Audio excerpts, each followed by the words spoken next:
My parents decided to do something so stupid. They gave away my college fund that my dear grandfather left after he passed away. Who'd they give it to? The golden child. My sister went behind my back and gave it to her. She doesn't even like school. She's done nothing but mess up her life. And now they take this away from me. Well, you know what? I'm going to sue them. As a child, my late grandfather used to tell me that family was one thing in this world that would always support our dreams, make the best plans for us, and just push us to become better and successful people. But in my own case, my family wanted to destroy my dreams, tear my life apart. I grew up in a small extended family, and I was the second to last child of my parents.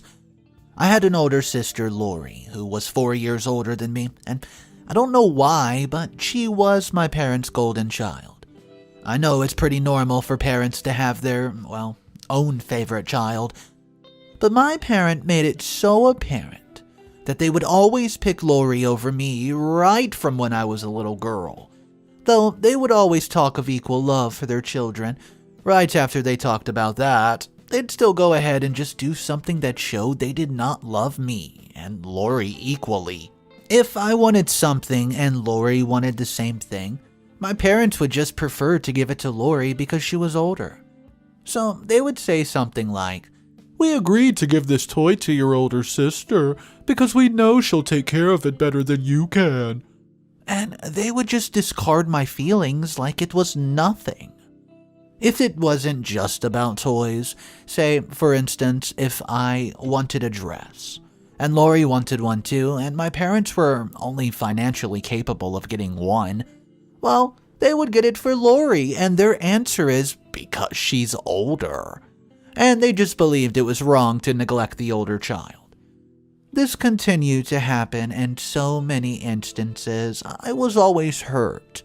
And when they knew I was hurt, they would try to make me feel bad or punish me for being upset. In their words, they didn't want to spoil me because my mother's young sister was the last child of her parents. And they believe she got spoiled and lived a wild life because my maternal grandparents pampered her and gave her whatever she wanted. So, they didn't want me to end up like her. They would also convince me that they were doing the right thing, and they would emotionally manipulate me into believing that it was better for them to give my sister preferential treatment and not me. Somehow, my late paternal grandfather noticed this and made sure that I spent all my summer holidays at his place. Whenever I was with him, he would give me whatever I wanted, and trust me, as a young girl whose parents barely met my needs, I asked for everything. In addition, he owned a stable, and this made me going to just spend the holidays with him something I always looked forward to. But, on the other hand, Lori never liked going to Grandpa. She said she hates the smell of old people, and being around him would make her throw up. So she did everything possible to avoid going to his house or being around him at all. Eventually, my grandfather noticed her attitude towards him, so he chose to focus on the grandchild that loved being with him. And who was that? That was me. Because of my grandfather's love for me, I preferred to be with him more than my parents, to be honest. Even when my granddad visited us at home, he treated Lori and me equally. Okay, for example, he bought us the same number of toys, gifts, candies, or whatever he bought. I knew he was always trying to show my parents that they did not have to treat one child better, but no matter how many times that he did this, my mother, she would just stand her ground. So, I got used to it and tried to, not take any of their actions personally. Every time I returned from my holidays at my grandfather's house, my mom would make me share whatever Granddad gave me with Lori. She'd always preach about the love and sharing and how sisters should always share, but she never encouraged Lori to ever or make her spend time with Granddad. Instead, she'd push me to give Lori most of my stuff even if I didn't want to. You see, The funny thing was, she never asked Lori to share her stuff with me. It always had to be me. So, if Lori had something and I wanted something or part of it, my mother would yell at me and say I lacked contentment and I was a bad child because I had eyes for somebody else's food, property, or, well, anything. My father, too, was part of her, but he wasn't on her side most times. Anytime my father supported me and not her, it would always just turn into a fight, and she would accuse my dad of trying to spoil me and destroy my life.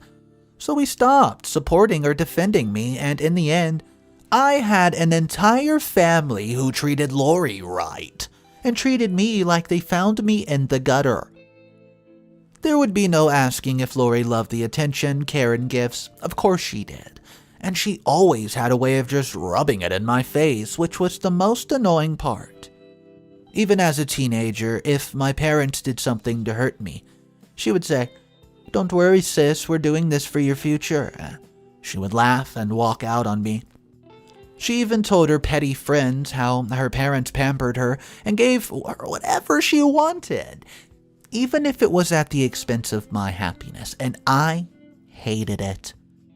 When I turned 13, I went to live with my grandfather because I couldn't take it anymore. It was easier for them to maltreat me when I was younger, but as I grew up, I felt choked. So I left. It was hilarious because the same Lori, their trophy child, she ended up being spoiled and careless about her life. Once my parents caught her doing drugs, and my mom was so mad she nearly hit her. Then, as if that was not enough, she gets pregnant by one college boy named Joshua when she was 16. He denied being the father, of course, denied being responsible for the pregnancy, so she raised the child alone. My parents were disappointed, but they still embraced her and she gave birth to a daughter. My parents groomed and cared for her while Lori continued to live carelessly.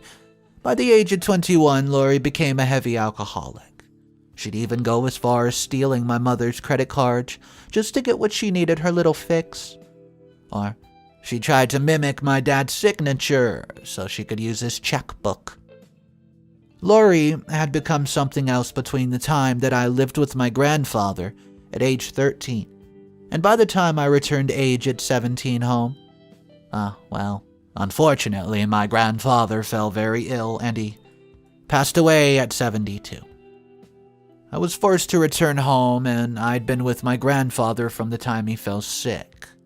I cared for him and did everything I could. Even when he was taken to the hospital, I was there, right by his side, bedside, every single day. I slept there, woke up there, every night.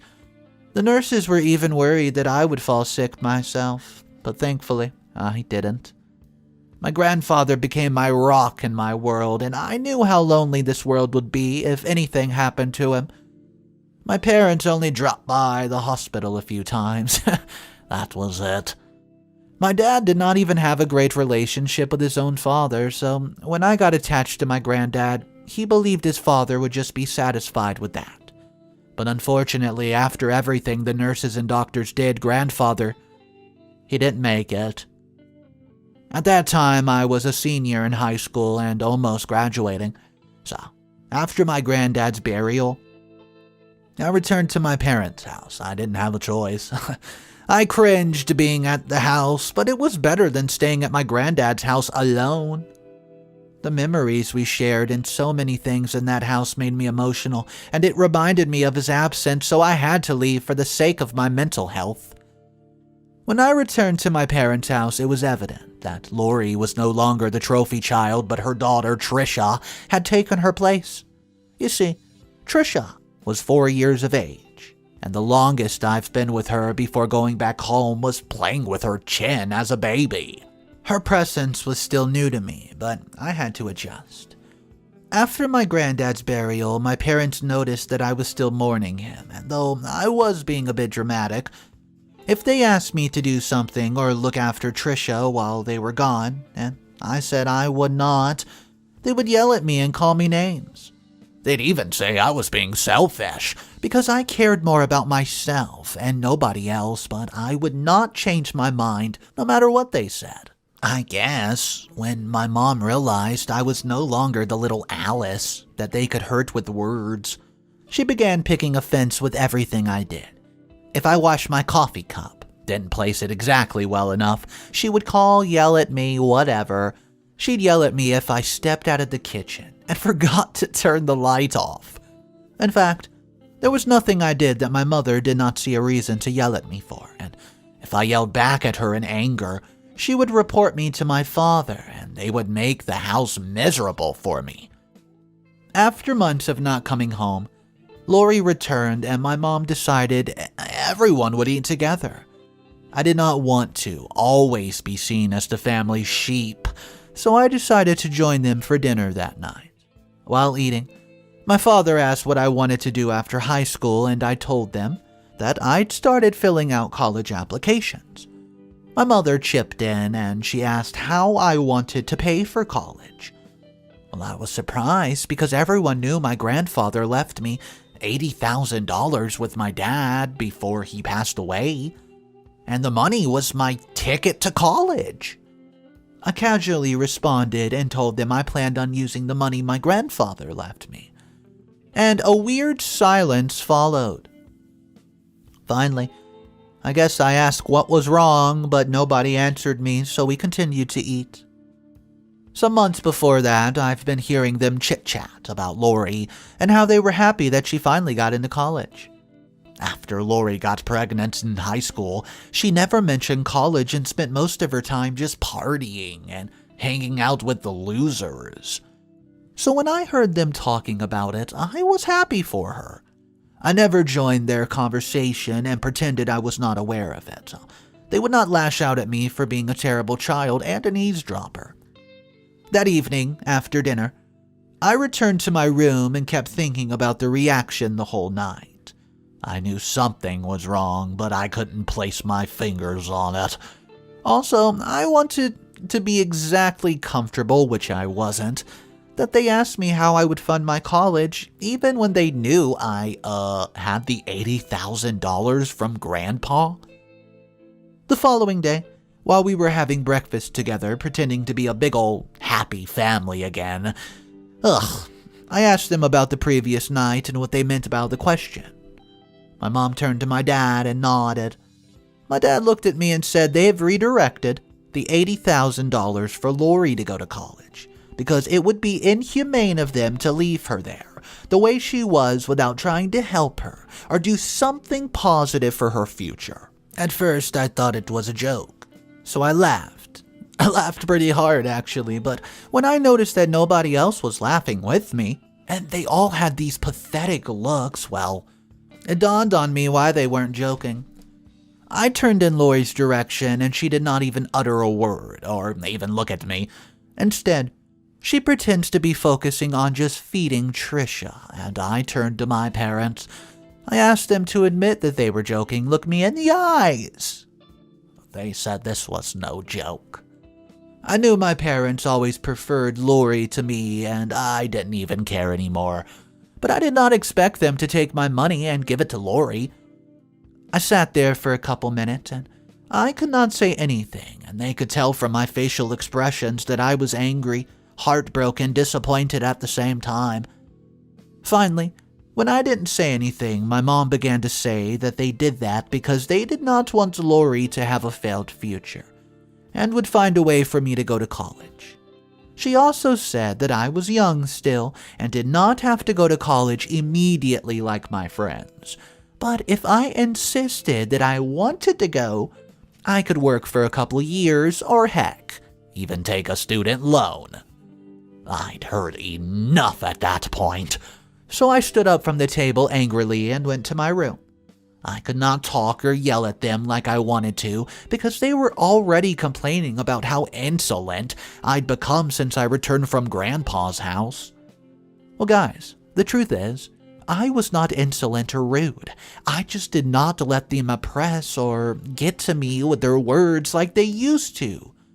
I was just an angry teenager with terrible parents, and was always tired of living under their roof.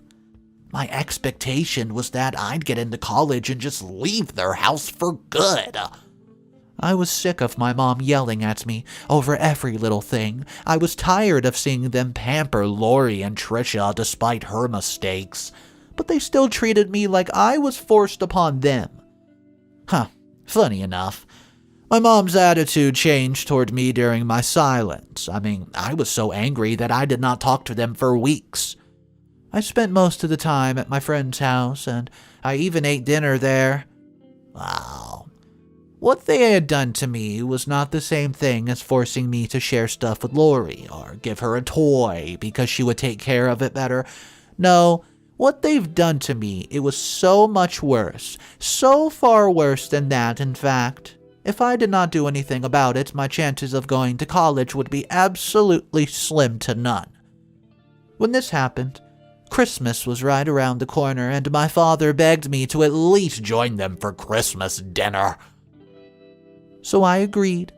What's up, everybody? Mr. Reddito here. So today's story, man, this is a tough situation to be in for OP.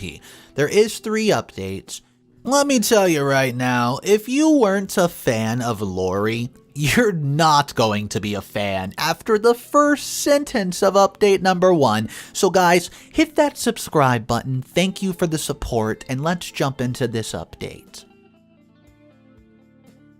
As soon as we started eating that day, Lori began to talk about colleges that she applied to, and she was so happy that the college in California accepted her. She'd be moving that following week. Of course, she did this because she knew that was the same college I've always dreamt of attending. I knew she was trying to rub it in my face. It was obvious, and it worked. Coupled with how angry I was, as if she had not done enough, she mockingly thanked my late grandfather for leaving the money behind because it helped her attend college. At that moment, I lost it.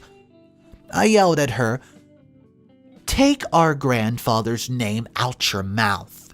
And that's when my parents intervened. Trisha was sitting between Lori and me, so she started crying when I yelled at Lori. My mother asked me to make Trisha stop crying, but I yelled again. Said I don't give a damn about Trisha. Then I screamed at my parents and let out the whole anger that I've been carrying around inside of me. I told them how much I hated them for everything they've done to me, and for explicitly trying to ruin my future. As I was crying and talking simultaneously, my mother begged to yell at me too. She said I'd ruin the Christmas dinner. The ham's gone cold. And it was very insensitive of me to be angry over my sister's success. She called me all sorts of names and said she knew I had always been jealous of the love she showered on Lori and not me. Hearing all of that even made me madder. I told her she was the worst mother in the world, and in my next life I would prefer to be an orphan than have a terrible mother like her. My father, he tried to stop it. He tried to stop me from talking, but I didn't listen to him either. I didn't care how they would see me after this. After our voices started to die down a bit, my mom said I had to deal with what happened. And if she was given the choice to pick between me and my sister, she would pick my sister over me. Well, she also said it was her idea to use the $80,000 for my sister's college fund, and I could do nothing about it. I laughed and said, "Well, you know what's funny about that, Ma? I'm suing you in court, and you're gonna return me that $80,000 whether you like it or not." When my mother heard that, she stopped talking and looked at me. Already they knew me to be the daughter that would do whatever I said I was to do. So she became calm. She said it had not gotten to that and we could settle it like family. I told her that could only happen if they gave me my money back. All of a sudden, Lori began to sob. She said I was self-centered and I wanted to ruin her future. She also said that she had never gotten jealous of everything my grandfather gave me, including the old truck I drive. The old truck had always been an issue, and I knew my parents were angry that my grandfather left his old truck for me and not Lori or my dad. Why would he do that? Lori never went to see him all the months he stayed in the hospital. She said she hated the smell of hospitals and could not smell old people all day. He left her some of his old paintings, which weren't so valuable. I knew she was just emotionally trying to manipulate me, and honestly, even if she cried blood, I would not pick my sister's feelings or my parents over my future. When I saw that I was not, falling for Lori's little crocodile tears, my parents said they could only give me $10,000, since I insisted that I needed the money back, and the remaining $70,000 would be for all the money they spent on me from the day I was born. I told them I wasn't accepting that and did not ask to be born. Hello? They had no right to ask me to pay for the money that they spent on me when they decided to make me. At that point, I realized that my mom, most especially, did not love me. Later on, I found out that the reason she was always picking on me was because she hated her younger sister. My maternal grandparents ignored my mother's needs because she was the oldest child, and they showered all their love, money, and attention on my aunt. So it stirred a bit of hatred in my mother's heart, and she took it out on me, her daughter. And that's why she turned my father against me. My mom also said that from that month I'd be paying my rent and bills and would have to cook my own food. She claimed that since I was being insensitive and cold, she would also treat me the same way, and when I said I was not paying rent, she told me she would just kick me out if I refused. It's that simple. She wasn't bluffing. Although initially, when I threatened to take legal action if they did not refund my money, I was not really trying to do it. I was just trying to scare them. But after my mom said they would only give me $10,000 and the rest would be taken, oh boy, that lit a flame inside of me. That same day, I went online and posted here. I just asked if it was possible to sue my family for taking the $80,000 my grandfather left for me, and so many people said I could sue them if I had my granddad's will or any sort of documentation that did show he allocated the money to me. Fortunately for me, there was a video my grandfather recorded on his sickbed. It was with the help of his lawyer. He stated clearly, word for word, he was leaving $80,000 from me with my father, so he could give it to me when I was ready for college. And the craziest thing was that we all watched the video together, so it proved that the money was meant for me and not for Lori. For me. So, after all the advice I got online, I went to my late grandfather's lawyer and I explained everything. I told him my money was gone. My parents wanted to use it for Lori's college, not mine. They said I was being greedy. I didn't understand how I was being greedy just for wanting, my money back. And maybe my parents believed I'd just say, okay, with a cheerful smile after they would tell me my college money was poof, nada. As expected, my granddad's lawyer got angry and took up the case, and we sued them in court. 2 days later, my parents received the court order, they got served, and were so mad. I even returned from my friend's house to meet my property on our front porch that day.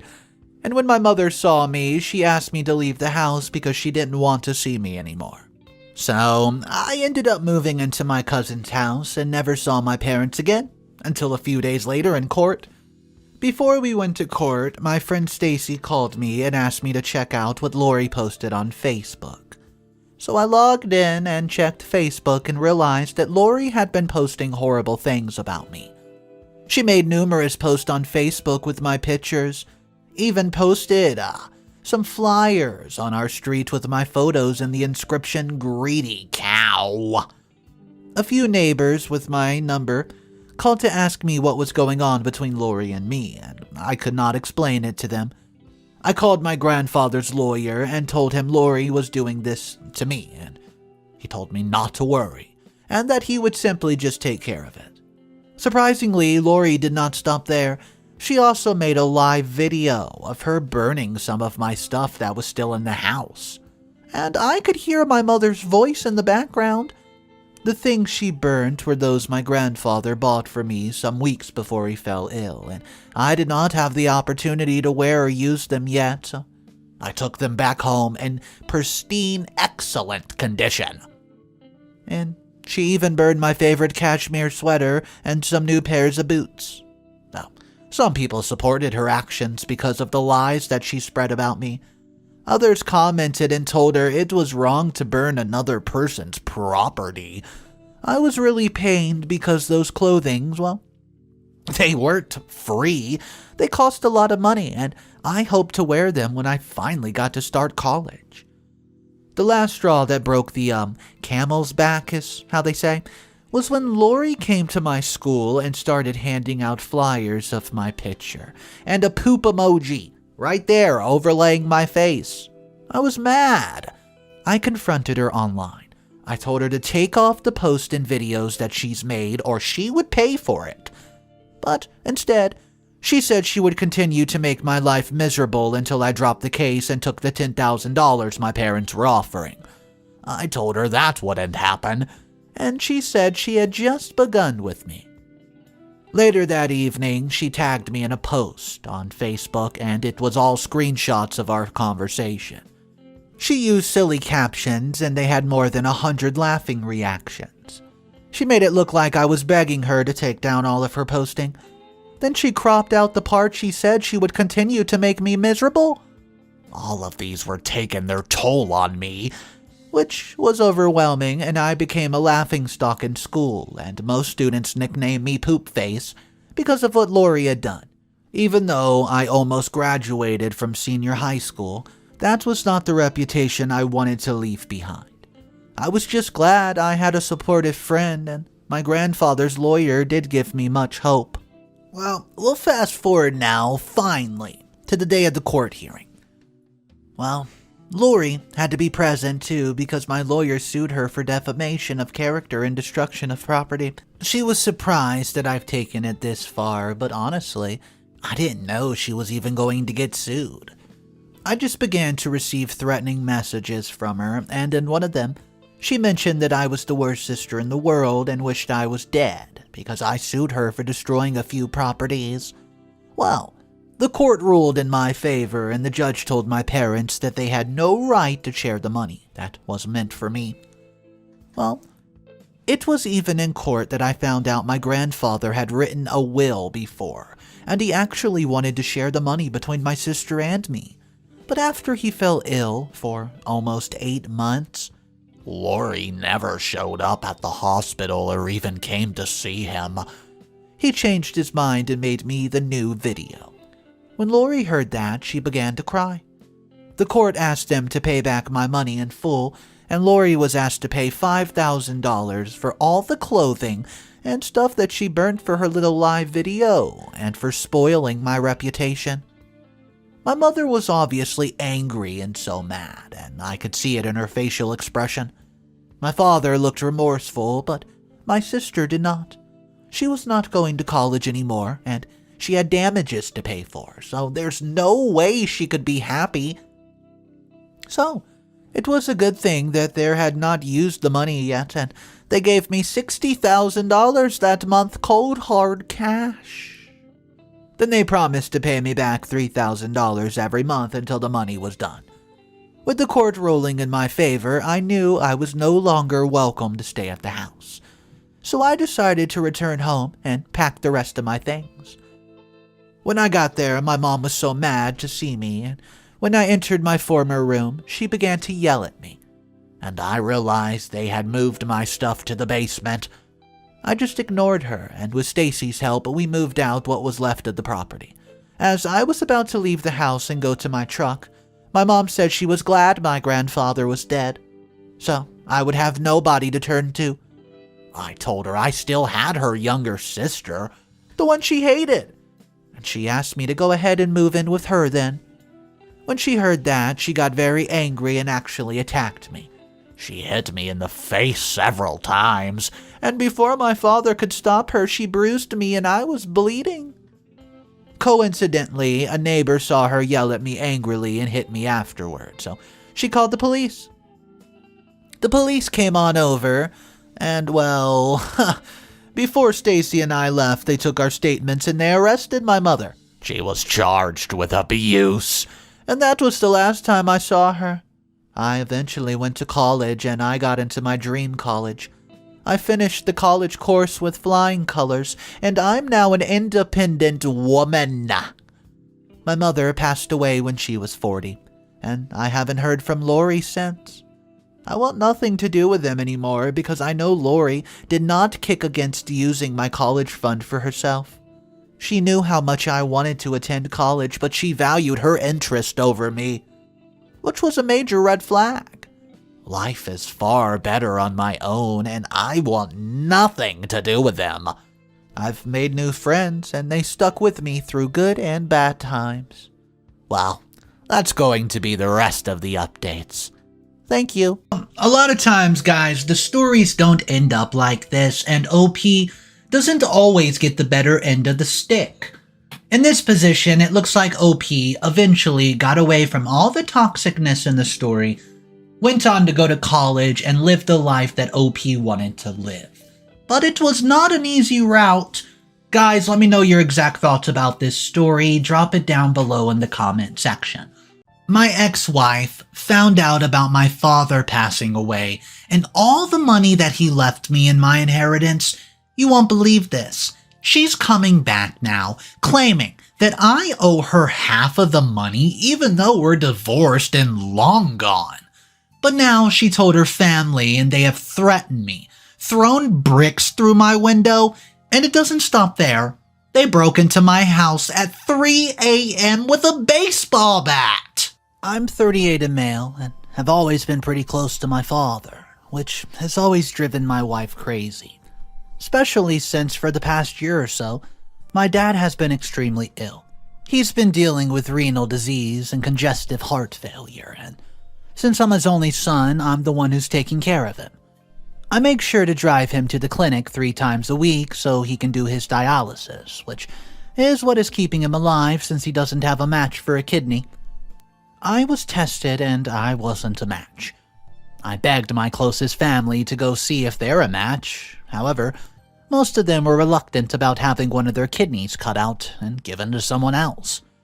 Mostly because, what if when they're older, they need a new kidney, and they've given away one of theirs when they were younger? That's what could be the difference between them living and dying. Well, I guess I understand where they're coming from, but if it was me that was a match, I would not in no way hesitate to give my father one of mine to save his life. There's a lot of people who donate their kidneys and live just fine with one that they have left. But no matter how hard I tried to convince my close family members, they just refused to go through with it. It was rather frustrating that these people could be the ones who could keep a sick man from dying way too soon by simply donating a good kidney to save his life. But the worst part about it was my wife, Maria. It did not matter how sick my dad was or how close he was to being on his deathbed. She always had something selfish and rude to say about me, just helping my dying father every day. She could not for the life of her figure out why I would put aside my other responsibilities, such as catering to her every need, if that's even such a thing. But if I did not pay attention to her every waking problem or what she had to say, I was in for a rude awakening.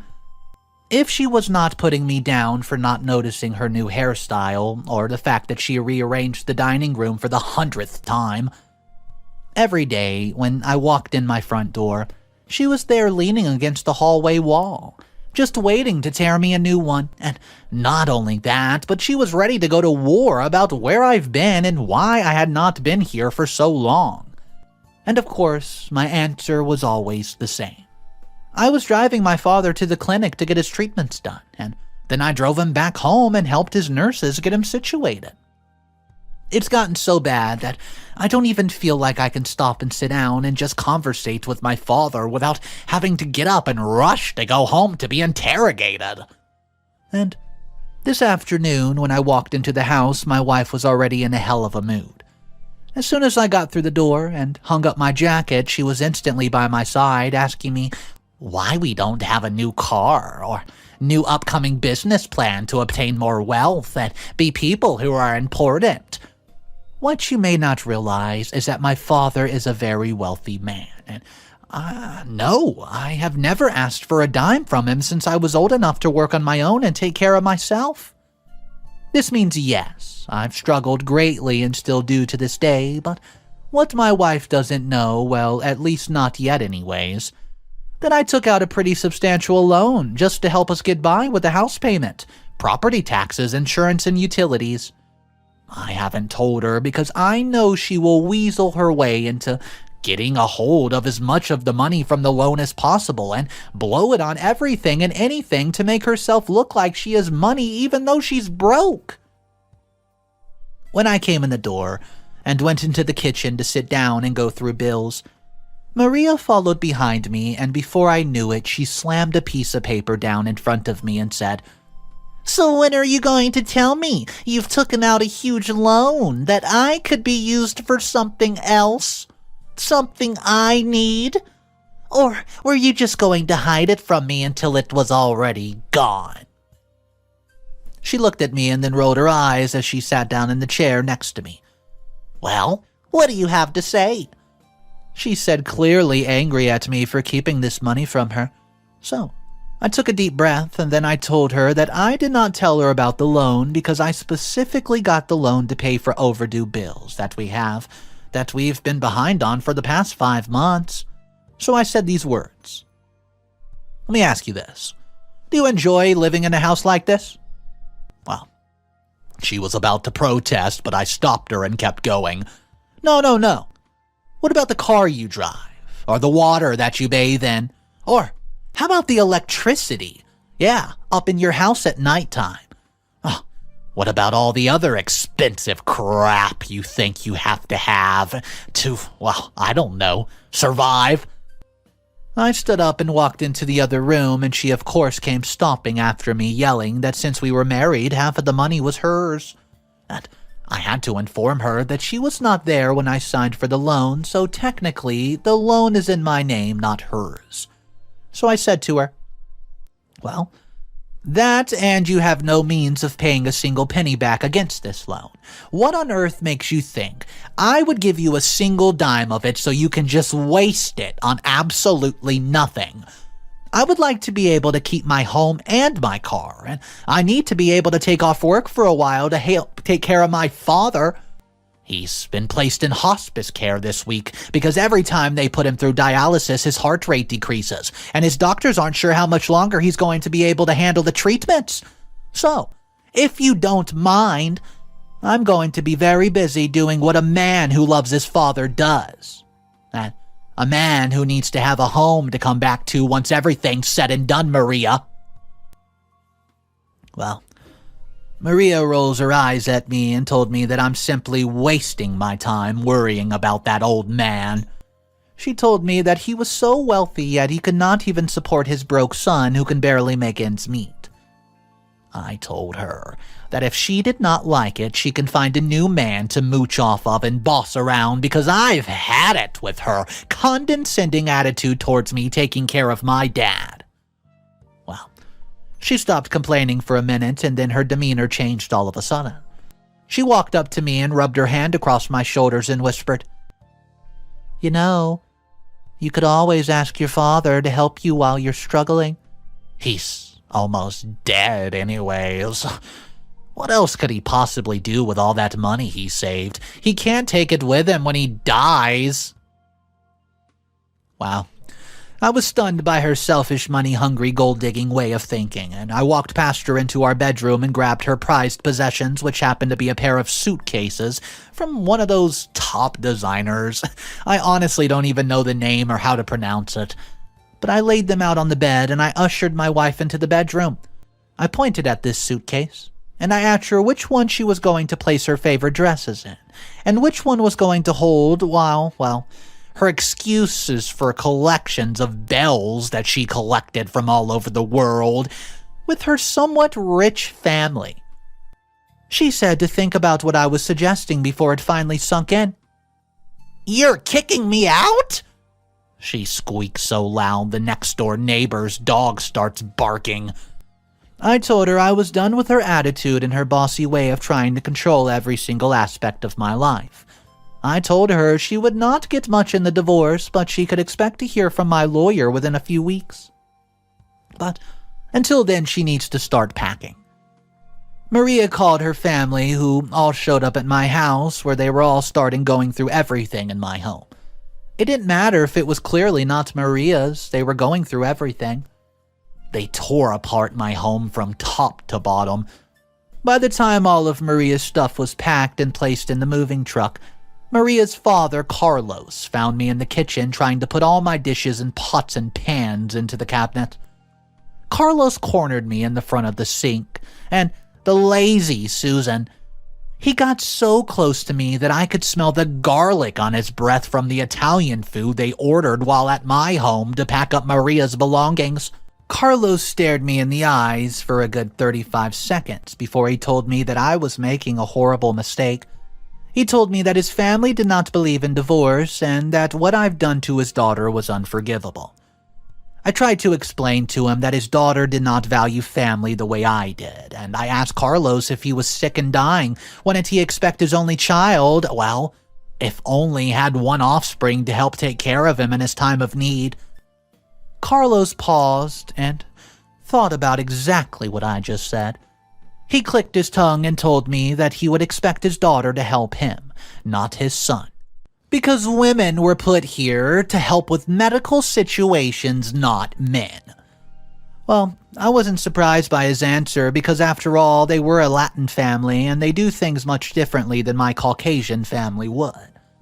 I told him I was sick of his daughter always making me feel like I was doing something terrible by helping my sick and dying father in his last days. I could not sit by and continue to let her treat me like a criminal for doing what was right in the first place. Carlos leaned in close to me and whispered in my ear, "We will never forget what you have done to our sweet Maria. You will remember this family." Well, I pulled away from him and told him to get out of my house. After they left, I went back to my normal routine of picking up my father and taking him to the clinic for dialysis and treatment. And afterward, I would take him home and spend as much time with him as possible. This whole time, my two children have been in the background witnessing their mother treat me horrendously and question me for taking care of my sick dad. I had to keep explaining to them that their mother does not value the time that's spent with loved ones, especially if it could not benefit her in some sort of way. And no, this is not the first time I've had to explain to my children why their mother acts the way she acts.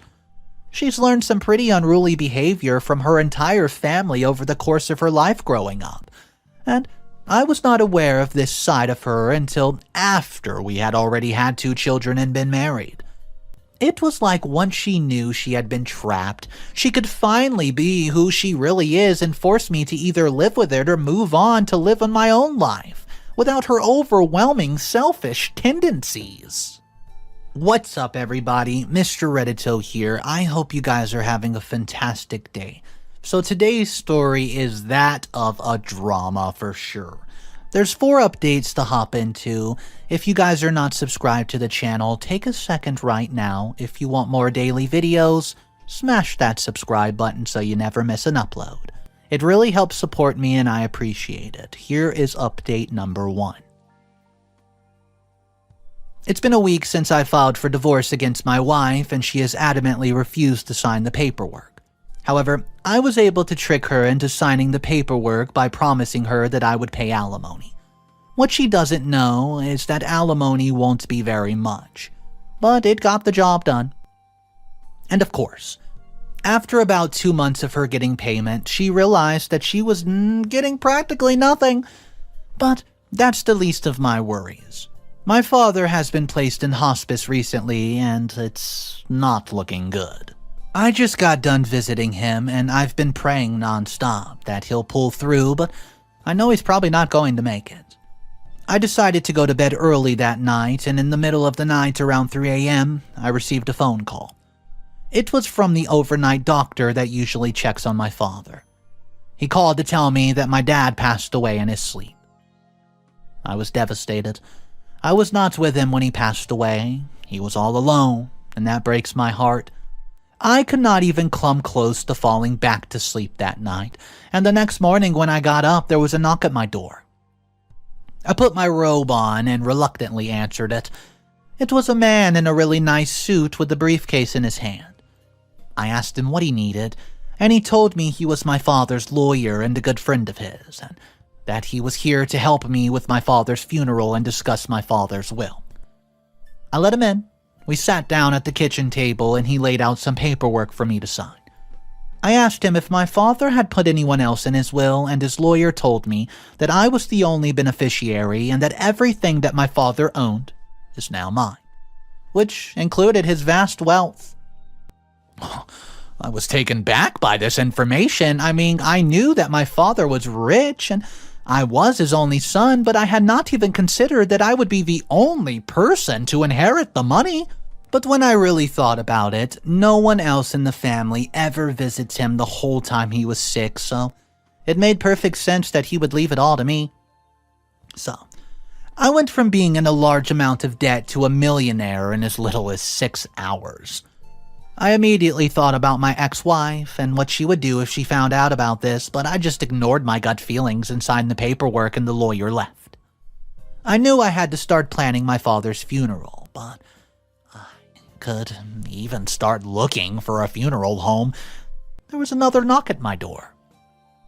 When I looked through the front window and saw my ex-wife standing there, my stomach sank. How could she possibly already know about everything? It just happened. Wow.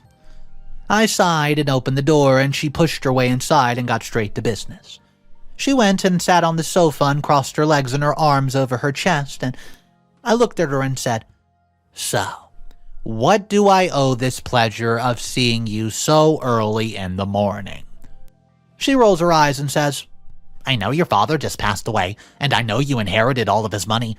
Half of the money belongs to me. And you're going to give it to me, or you're going to regret ever meeting me." I couldn't even help it.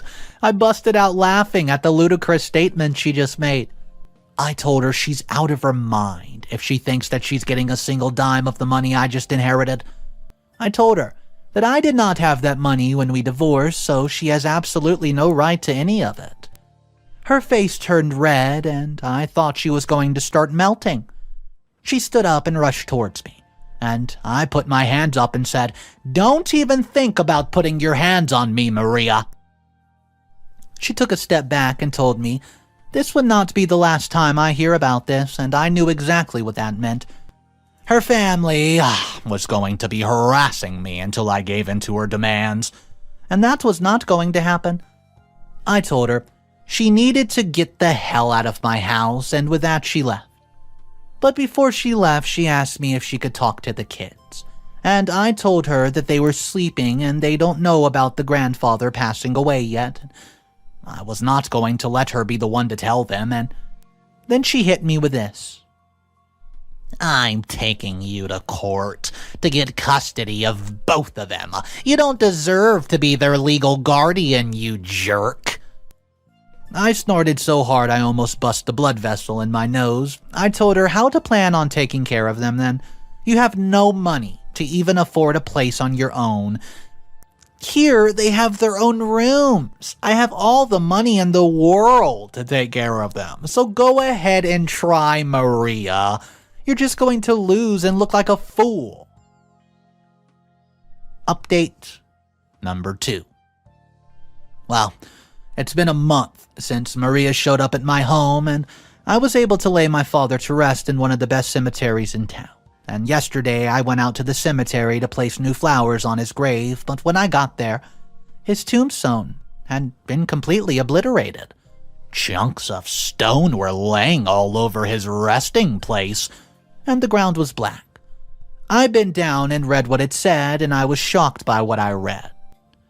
The money belongs to her until you give what's rightfully hers. Expect to keep having to buy new tombstones for your father's grave. Sincerely, the family. I kicked the plaque so hard, it burst into 1,000 little pieces. How could anyone desecrate someone's grave like this? I made sure I called the police and reported foul play. They told me they'd keep an eye on the cemetery at night to see if they can catch them in the act, and I immediately went and ordered the new tombstone to replace the broken one. I was furious, yet not surprised. Maria's family was absolutely insane. They always have been, and I knew this was not going to be the only run-in with them that I would have. I cleaned up the tombstone the best I could, and then contacted the right people to have it replaced. I messaged my ex-wife Maria and told her she's really immature, desecrating a man's grave who just passed away over money that did not even belong to her.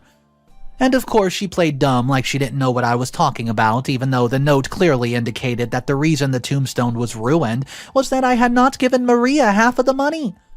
And there's no way in hell that I was going to give in and give it to her. No.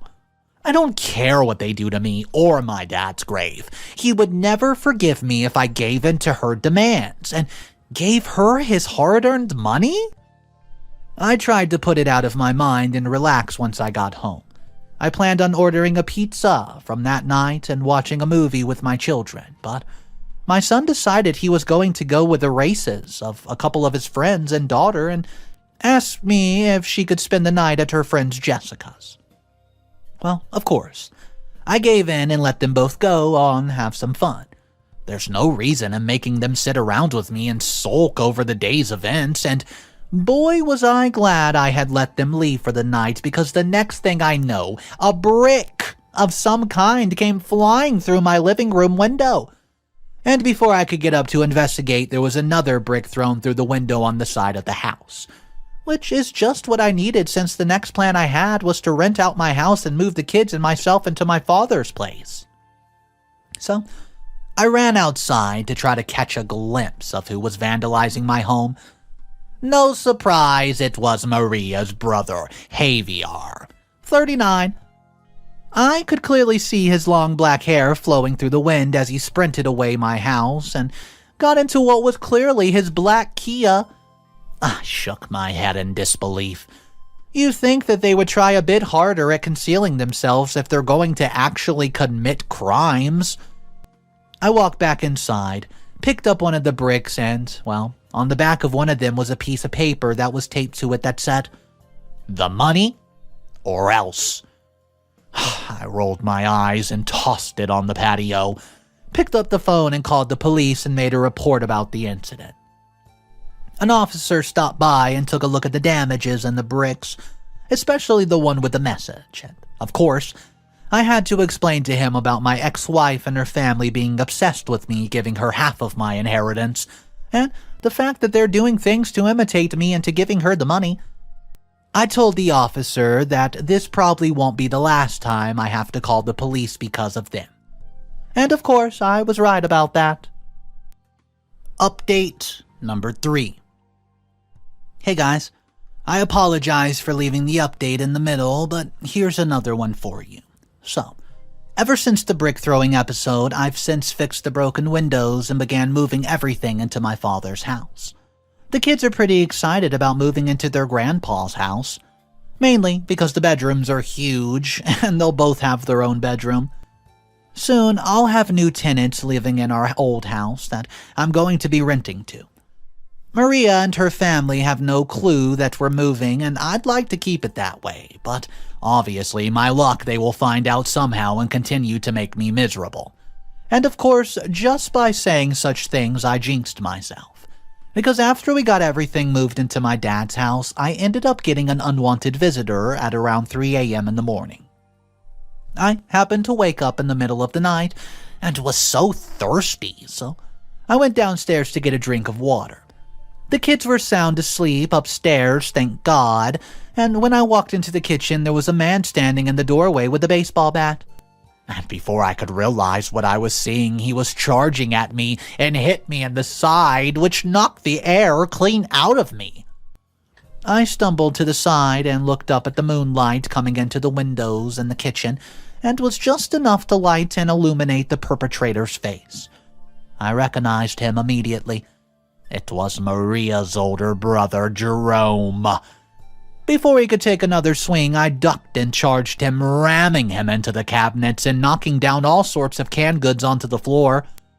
All I could think about was the kids waking up and coming downstairs. I hurried up and put Jerome in a headlock and told him I would put him to sleep if he did not take his baseball bat and get the hell out of here. I told him if he ever comes back, I'd make sure he couldn't walk again. And with that, I let him go and shoved him out the back door before closing and locking it behind him. I had to catch my breath for a minute after being knocked on the side by a bat. I had not really thought about one of them breaking into my house in the middle of the night to attack me, but I guess I should be ready for just about anything at this point. I phoned the same police officer I dealt with about the brick, and he came out and took my statement. He told me to make sure I put some security cameras in case something like this ever happened again. I told him he was lucky my kids did not wake up and come downstairs because I probably would have done a whole lot more damage than I would have wanted to. Because no one messes with my kids. I don't care who it is.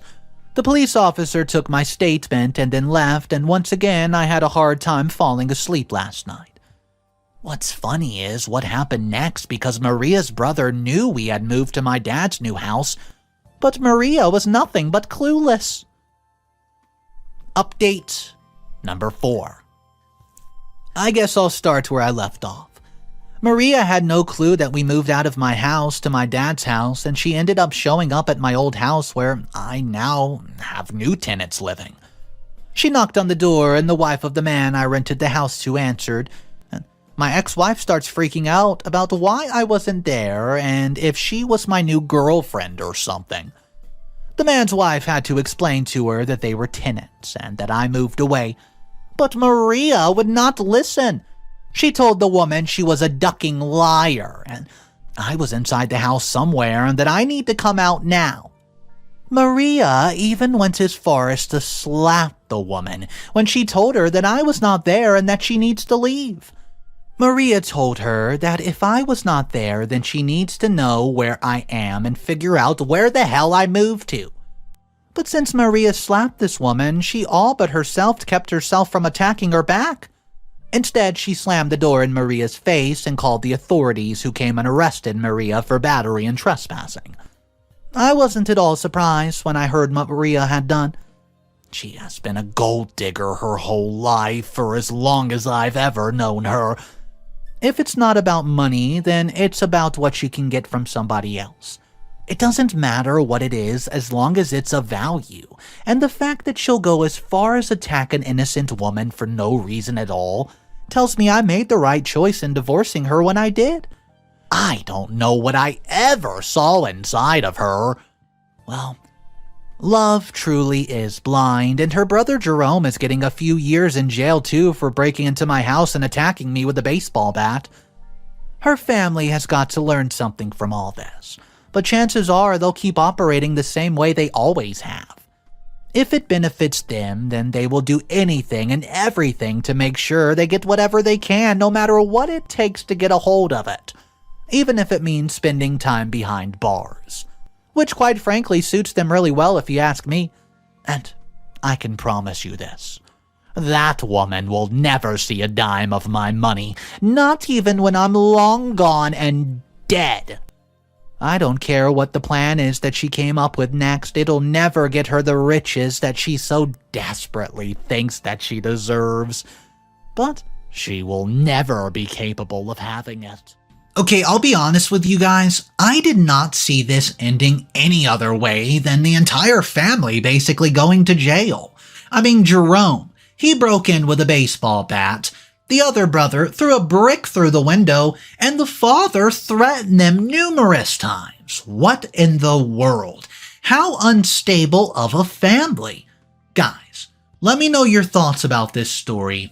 Maybe someone out there has been in a similar domestic type relationship and you want to share a few details about it. What would you do if you were in OP's position? Drop your comments down below. My family and I are currently going through a very rough patch in our lives, and we just lost our father. But my sister-in-law, who seems to be celebrating while we're mourning, is going about spreading the news that her husband, which is my younger brother, William, is going to inherit the mansion that our father left behind, and my younger brother is turning a blind eye to her actions, just as he always has. I come from a family that was originally 4. It was my father, my mother, me, and my sister Sandra, until my brother William came into the picture. William is the only child of my father's brother. His parents had lost their lives in an accident when he was just 3 years of age, and he was taken to live with his grandparents. William's parents were not as successful as my father, so there was nothing for him to inherit. My father knew my grandparents were old and were not adequate to take care of a William, so he decided he was going to bring him to live with us, and my sister and I were asked to be welcoming, and that is what we did. We received and treated William like he was part of the family, and you could not find anything suggestive of the fact that he was not. This was how William grew into wealth, and that he was not originally a part of. Williams looked up to me like an older brother, and we did everything together. I was always looking out for him.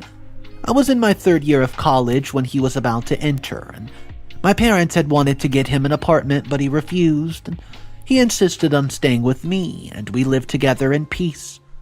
During my 1st year in college, William and I discussed starting a business together after graduation.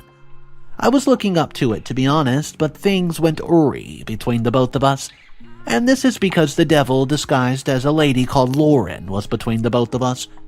Lauren is proof that a woman is strong enough to tear down a family that shares a very strong bond.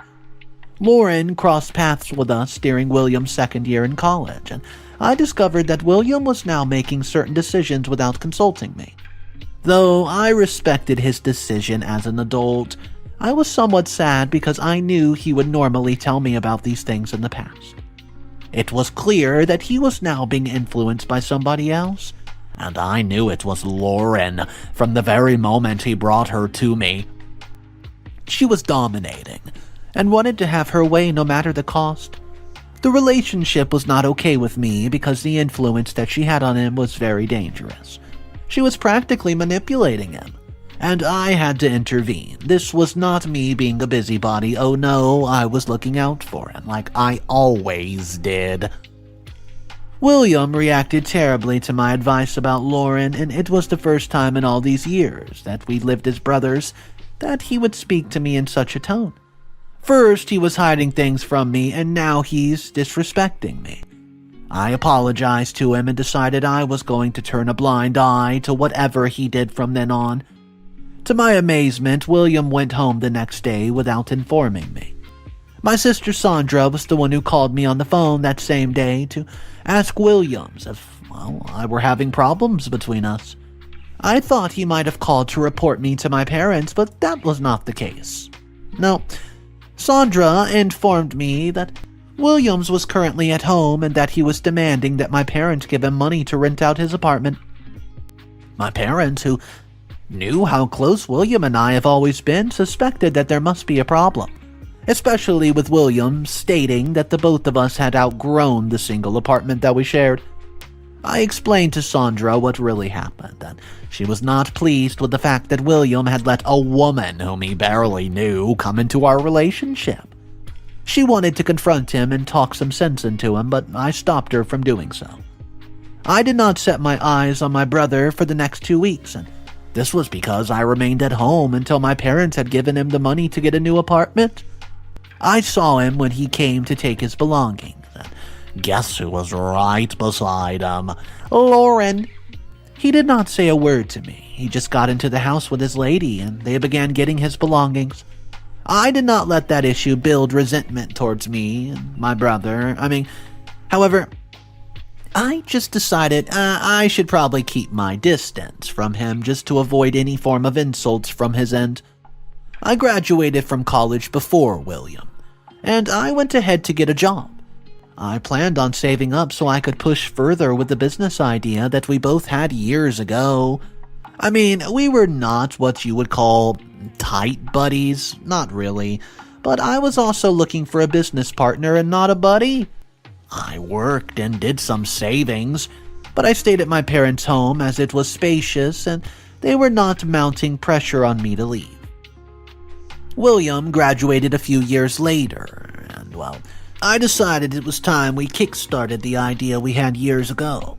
I approached him about it, but he said he was no longer interested. He claimed the idea, which would have been lucrative if we had put it into motion years ago, would not yield the exact same results. I took William's response as advice and pushed aside the thoughts of turning the business plan into an actual reality.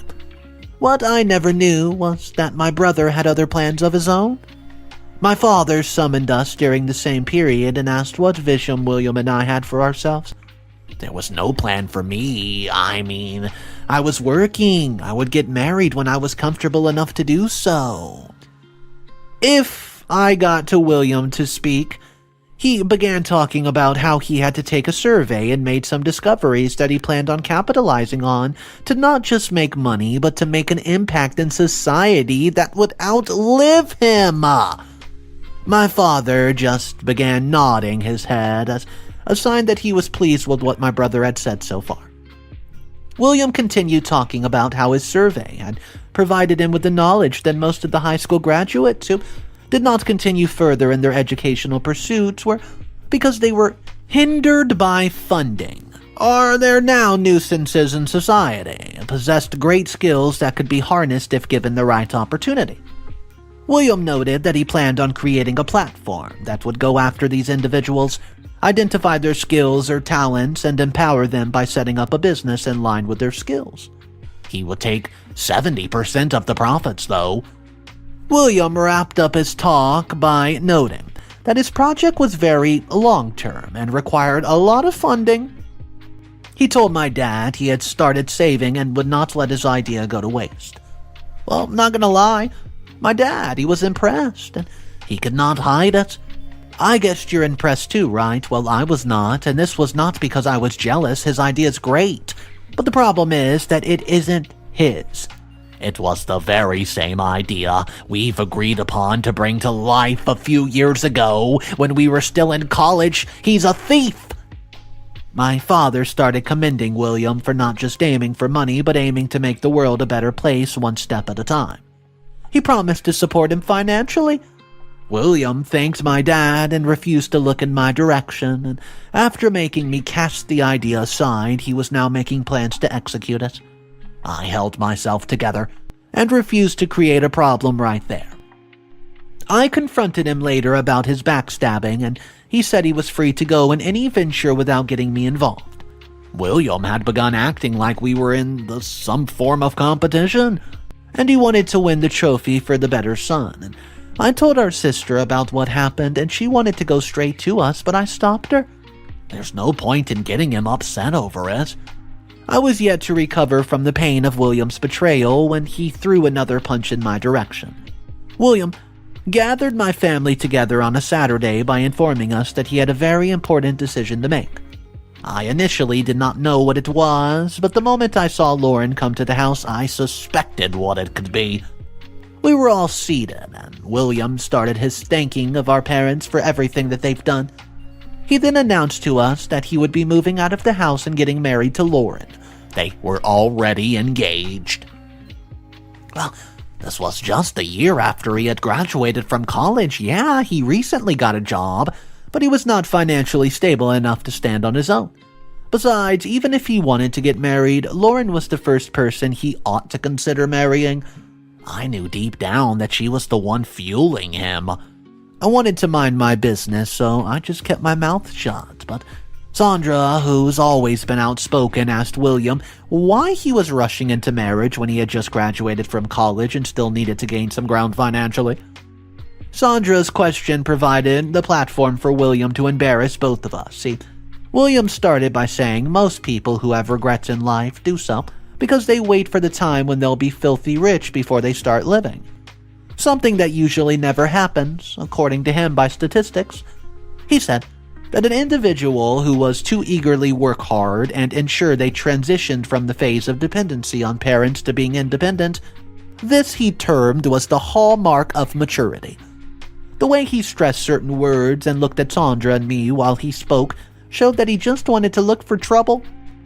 And Sandra, who had condoned his stinky attitude all along, had plenty to give. She almost created a scene right then and there, if not for the fact that my father had intervened and rebuked her. Our father noted that William had the right to make his decision as he saw fit, and he went on to say that William said he was ready for marriage, and neither my sister nor I seemed too antagonistic about it. Besides, he had gotten married to our mother when he was younger than William, and he was independent earlier than that as well. William went on to get married to Lauren, and they had a lavish wedding ceremony. I'm sure this was not the money William saved up. Oh no, he did not save up such an amount needed. Even the money that our father had given him to support his business idea could not cover the lavish wedding. The real torment started after the wedding ceremony. Lauren and Williams would post their wedding photos or pictures of the expensive place where they were vacationing on Facebook, and they would tag it Independent Couple Goals, or something stupid that was meant to humiliate the likes of Sandra and me, who were unmarried and living in their parents' house. My father, he had a heart attack, though, about 3 months after William's wedding. We rushed him to the hospital where he spent 2 weeks. My sister and I reached out to William to let him know of the situation, but he did not come to visit, not even once.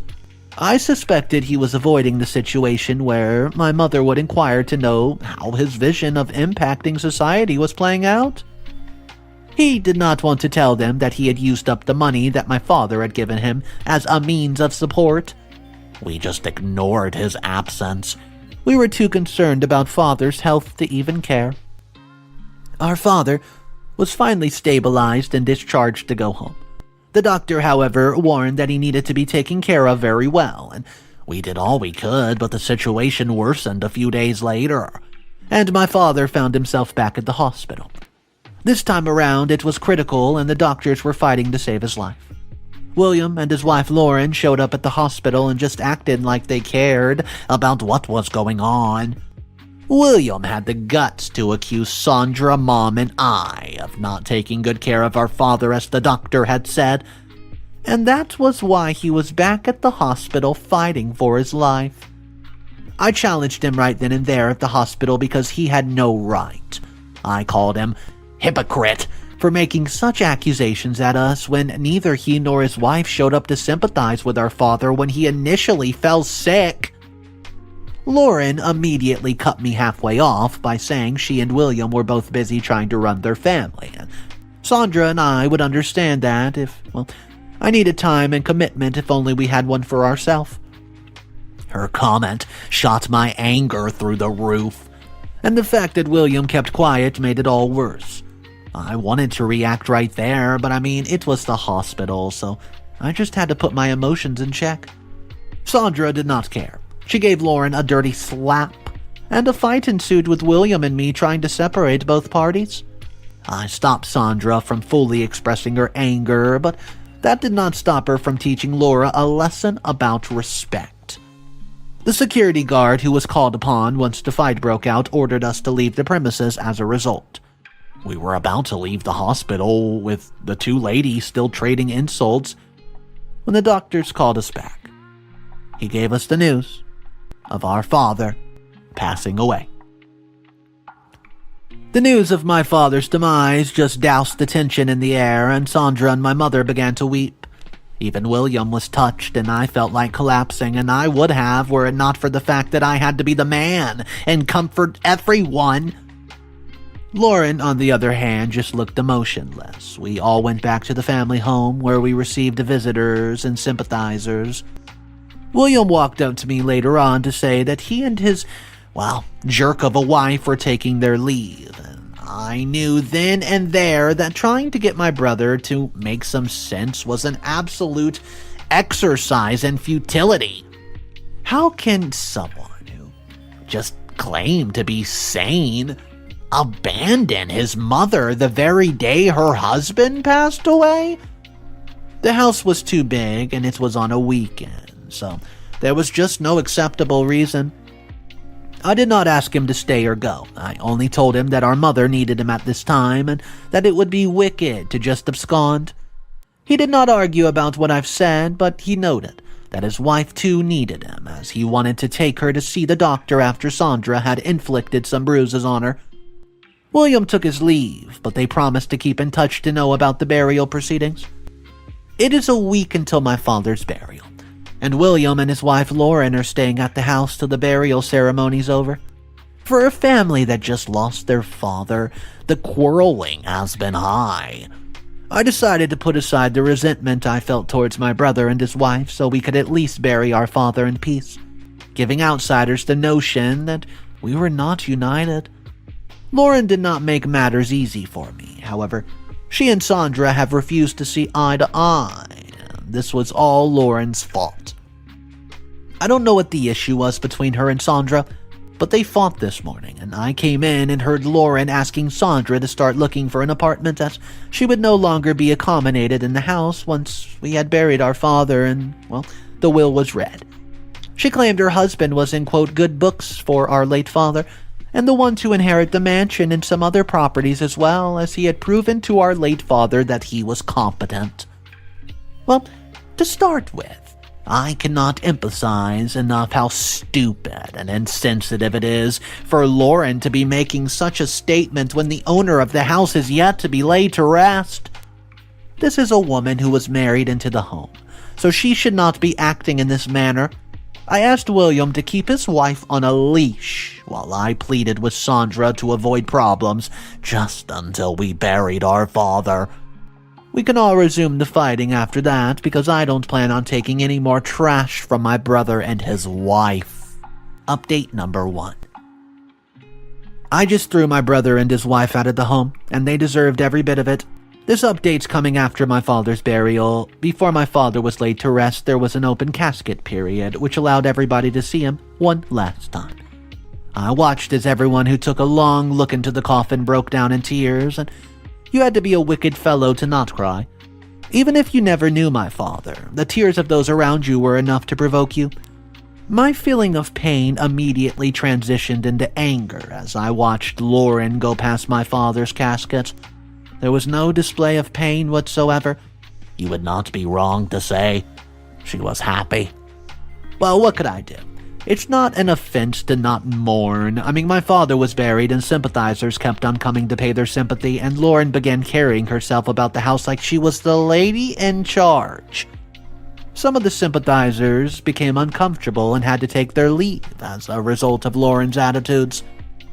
I knew Sandra was irritated and could snap at Lauren at any point in time, so I decided to talk to Lauren discreetly for her to straighten up and thereby avoid a confrontation with Sandra, which would create a scene with the guests around, and I just began to talk to Sandra respectfully, but she turned around and walked away from me while claiming I was just talking trash as she was the soon-to-be lady of the house and could not be told what to do.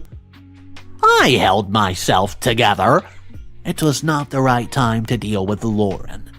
Lauren and William approached me a few minutes later. William said his wife wanted to know when the will would be read so they could prepare ahead of time. And each time I felt like I had seen the level of my brother's stupidity and the depth of his manipulation, they just turned around and surprised me even further. I looked at William and all I could see was a puppet. I began creating a scene that I was trying so hard to avoid by shouting at William for allowing his wife to turn him into a self-centered idiot. Sandra and my mother came to the scene. And my mother, who tried to contain the issue, got irritated when she learned what Lauren had said and done, and she reprimanded Lauren and told William to take back the reins of his marriage, as it was not clear who the leader was in our home. The matter that was supposed to be contained now escalated with Lauren telling my mom that she had initially wanted to let her stay in the house even though she would vacate the master bedroom for her husband and her, but she had changed her mind with what my mother had said. She asked my mother to start looking for an apartment before the will was read. Without getting a second thought, Sandra pounced on Lauren right then and there and started dragging her out of the house by the hair. William wanted to defend his wife as usual, but I teamed up with Sandra. We succeeded in throwing the couple out, and I told William that the reading of the will was going to be in 3 days, and that was when they have permission to show their face, and only then. I, however, noted to them that once the will was read, that they were to stay away from us for life. Update number 2. My sister-in-law, Lauren, is now the house cleaner. I know this is not the kind of thing you were expecting to hear, but I'm glad to get to the point. After my brother William and his wife were humiliated 3 days ago, they swore they would kick us out of the house once the will was read. I wasn't bothered. I was willing to face the outcome of the reading of the will, and the will was read today, and they both showed up in grand style. We were all seated with a lawyer awaiting the arrival when we saw the company van, which they had hired to pack their belongings, driving right into the compound, and their actions showed that they had great confidence that William would get the mansion. The so-called independent couple impatiently walked into the house without greeting anyone, and William requested that the lawyer hurries up with the process, and the lawyer went straight into the business of the day and began reading out the will. He noted that besides the house and 2 cars that our father left behind, there was also a sizable amount of money in his account. Sandra got 15% of the money. William received 10%, and my mother got 25%, while I was given the remaining 50%. The quote independent couple did not complain about the result so far. The gap in percentage between William and me did not seem to be an issue, as they expected a worthy compensation. The mansion. The lawyer went ahead to announce that my mother and sister had gotten both cars, while the house was given to me. Lauren and my brother could not believe what they heard. They both reacted and claimed that they, had altered the will by me, as there was no possible way William would have gotten just 10% of the money that our father had left behind. Lauren, who had been expecting to be named Madam of the house, immediately suggested to my brother that they contest the will, as he was the rightful owner. The lawyer was trying to make my brother and his wife see that the will that had been read was that, the name said it was my father's will on how his property was to be shared. My brother and his wife refused to listen to the voice of reason, and that was when Sandra said, he ought to be grateful he was given anything out of the wealth to which he wasn't even entitled to, as he wasn't even part of the family. William looked at Sandra like she was trying to make one of those offensive comments, but she continued by telling him that he was just an adopted boy who grew up into wealth when his background was nothing more than poverty. Well, that news hit William, and Lauren harder than the property division itself. He looked at my mother for confirmation, and she did so with further information that I've never known. Guys, listen. Besides the fact that William's parents had died poor, he was the product of a different marriage. His mother was a single mom when his dad met her. The independent couple's hope was shattered, and they were stranded. I immediately asked them to leave my house, and they began pleading that, please let him stay, at least till the paperwork was over and 10% of my father's money was sent to his account. I gave a condition that I would allow them to be there if Lauren would be the server of the house. Au the contraire, she was to be the housekeeper for all the days of their stay. They had to accept it because they didn't have a choice. William had quit his job in the hopes of coming to take over the house and some money, and the company that was hired was waiting outside to offload their goods, so that's how loud Lauren turned to my housekeeper. Update number 3.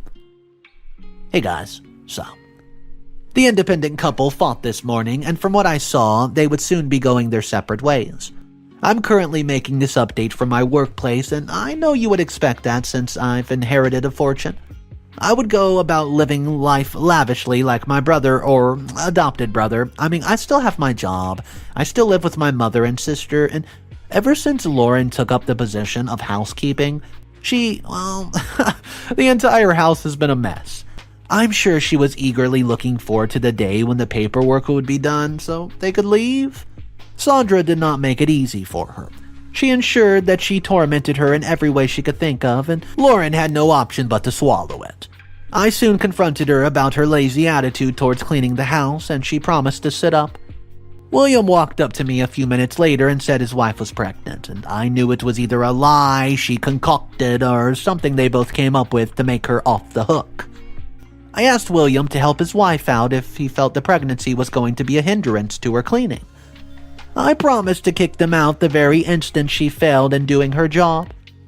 The paperwork would be finally processed in just a few days, but the quote independent couple had a serious fight this morning, with Lauren threatening to leave.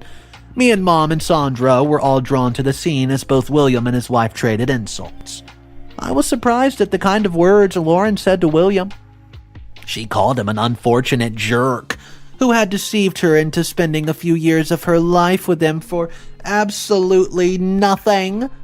Well, she was right in calling William a jerk because, well, his mother was a single woman and the identity of his father was not even known. We did not get involved in their case, though. We just enjoyed the show. I wish I had popcorn. I could not wait around, however, for it to come to an end as I needed to go to work. I plan on getting the full gist when I return home this evening, and I will waste no time in giving you guys an update. One thing I'm certain of is that this whole thing will not end well for them. Update number 4. During my last update, I noted that things would not end well for the independent couple, and they have not. I got back home yesterday, and neither William nor his wife Lauren were here. I inquired what the matter was, and they said that Lauren had noted that she was done wasting her life with someone who had nothing to offer, and she left the house with a few of her stuff. They said William went after her and had not returned since, and we were still discussing and laughing over the whole ordeal when William walked into the house looking dejected and tired of life. None of us asked him about the issue, as we were not interested, but he suddenly went down on his knees, began to ask for forgiveness. He was not just asking for forgiveness, he was basically asking for assistance, and he had a very interesting backstory.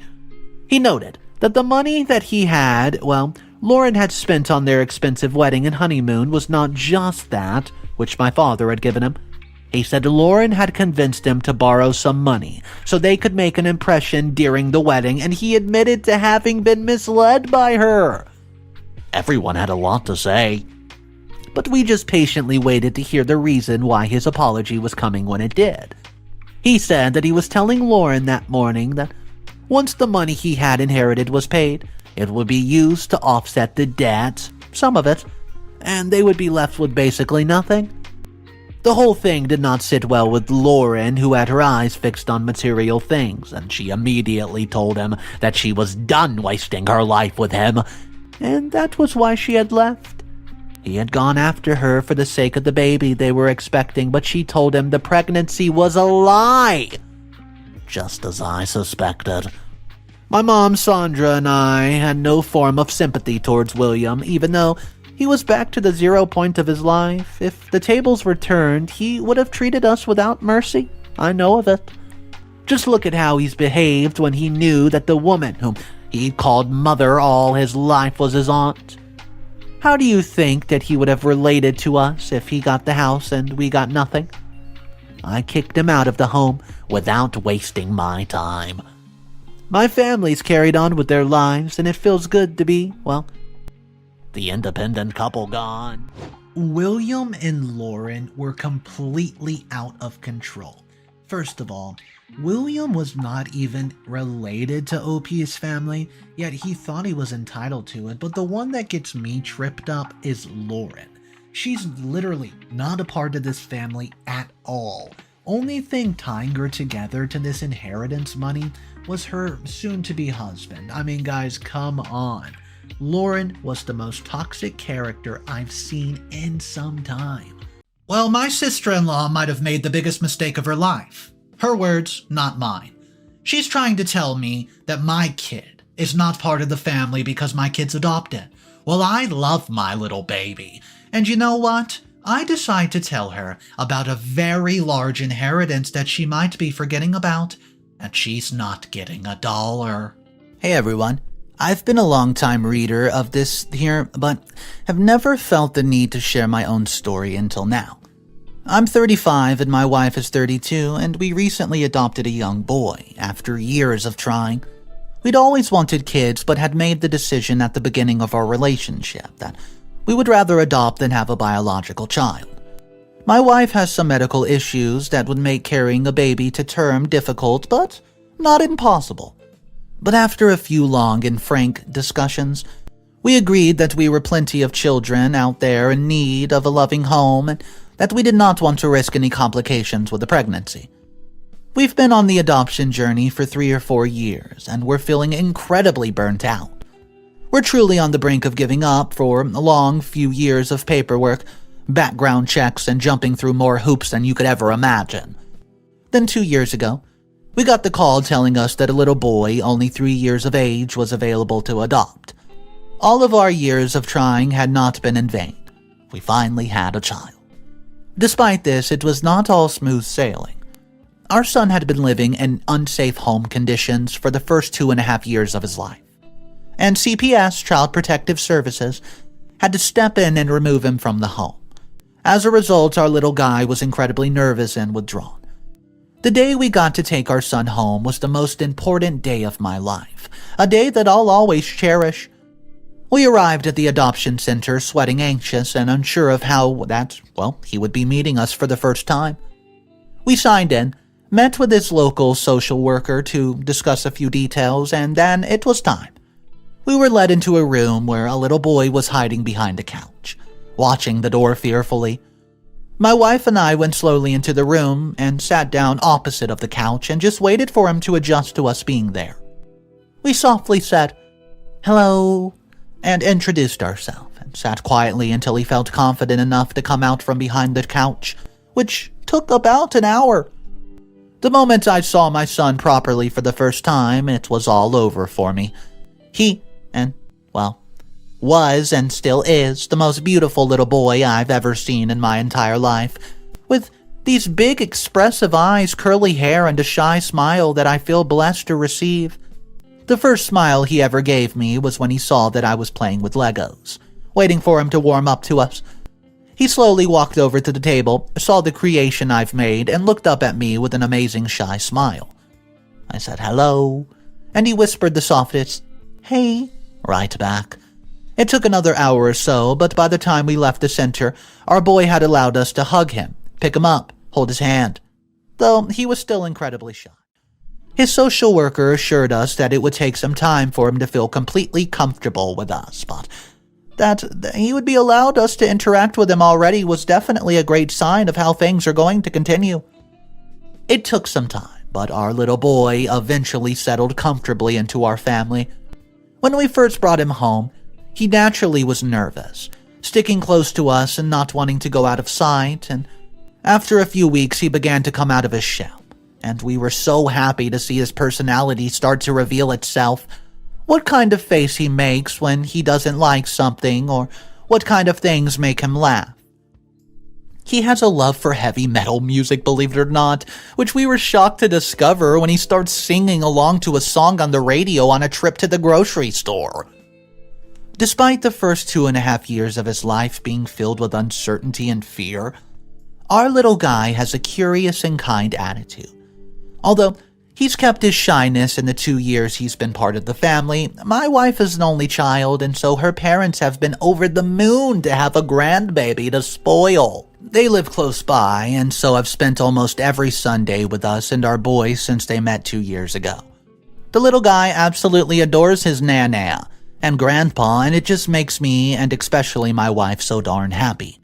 As I said, my wife is an only child, so only has her parents, so we thought introducing our son to them would be a first good step. And he was still quite reserved at this point.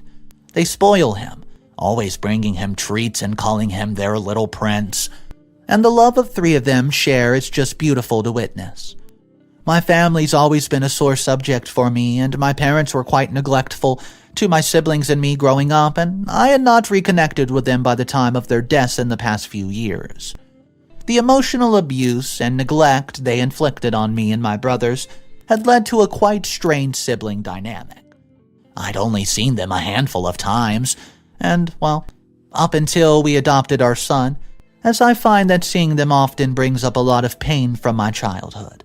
I'd rather forget about it. My wife has tried to encourage me to patch things up with them over the years, as I think she feels that since she missed out on having siblings, she wants me to have a good relationship with mine. Well, for that reason, we've made the decision to wait until now to introduce my son to my side of the family, as we wanted him to settle himself in and feel more comfortable here, and I truthfully have been worried about how my family will be towards him. They aren't bad people, but the impact our childhood, had on us did make me weary. Our son's well-being is the absolute most important thing to us, and he's already shy enough. In saying this, we have made the decision to have our son meet my brother and their families in the upcoming weeks. I'll admit I'm feeling incredibly nervous about it, as I have not seen my brother in a few years. But I do believe it's the best thing for my son. I'll leave this here, but I'll come back and update, and let you know how my brother gets along with my son. Thank you for reading so far. What's up, everybody? Mr. Reddito here. So today's drama, it's a pretty intense one between, OP and his family trying to introduce his new little kid. We do have some updates to hop into. I hope you're enjoying your day. Let's go ahead and hop right into it. Update number 1. Hey everyone. I know it's been a few months since I checked in, and I just wanted to give you an update on how things are going with my son. As you'll remember, after years of trying, my wife and I adopted a beautiful little boy 2 years ago, and have recently decided to introduce him to my brothers and their families. This was a difficult decision to make, as our parents had been emotionally abusive and neglectful to us in our childhoods, and as a result, our relationship had been strained. Over the past 2 years, since we welcomed our son into our lives, I've made more of an effort to connect with my brothers, as my wife and I want our son just to have a connection with the family that he does have, especially as my wife has no siblings of her own.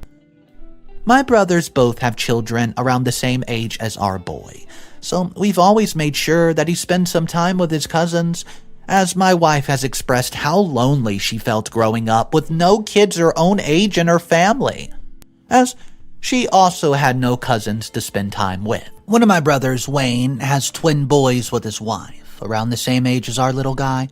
They get along amazingly well. He's my older brother and is the one that I get along with the best. As we sort of stuck together through our childhood, just looking out for each other, we've been able to bond over, fatherhood. And my wife gets along very well with his wife, as they both grew up in the same state. It makes me really happy to have this sibling connection, and I do have to give credit to my wife for encouraging it. It also makes me happy to see her build her own family connection, as I know how much her solitary childhood affected her, and my older brother and his wife are the closest family members we have. We go on camping trips together, have barbecues, and have regular family outings.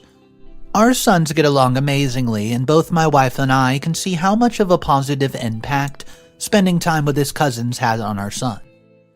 We believe that spending time with kids his own age has been crucial to letting him get out of this shell a bit and feel more comfortable in himself. My younger brother, Luke, he is a different story. As the baby of the family, he was often given the most care and attention, leaving Wayne and me to fend for ourselves. As a result, he often told us that the neglect and abuse were not as bad as we made it out to be, and that we were both just being dramatic. As you can imagine, this led to a lot of resentment from us toward him. Despite this, I have made an effort to keep in contact with him over the years, as he is still my baby brother. We had my brother and his wife and daughter over for brunch on a Sunday to see how everyone got along in a casual setting.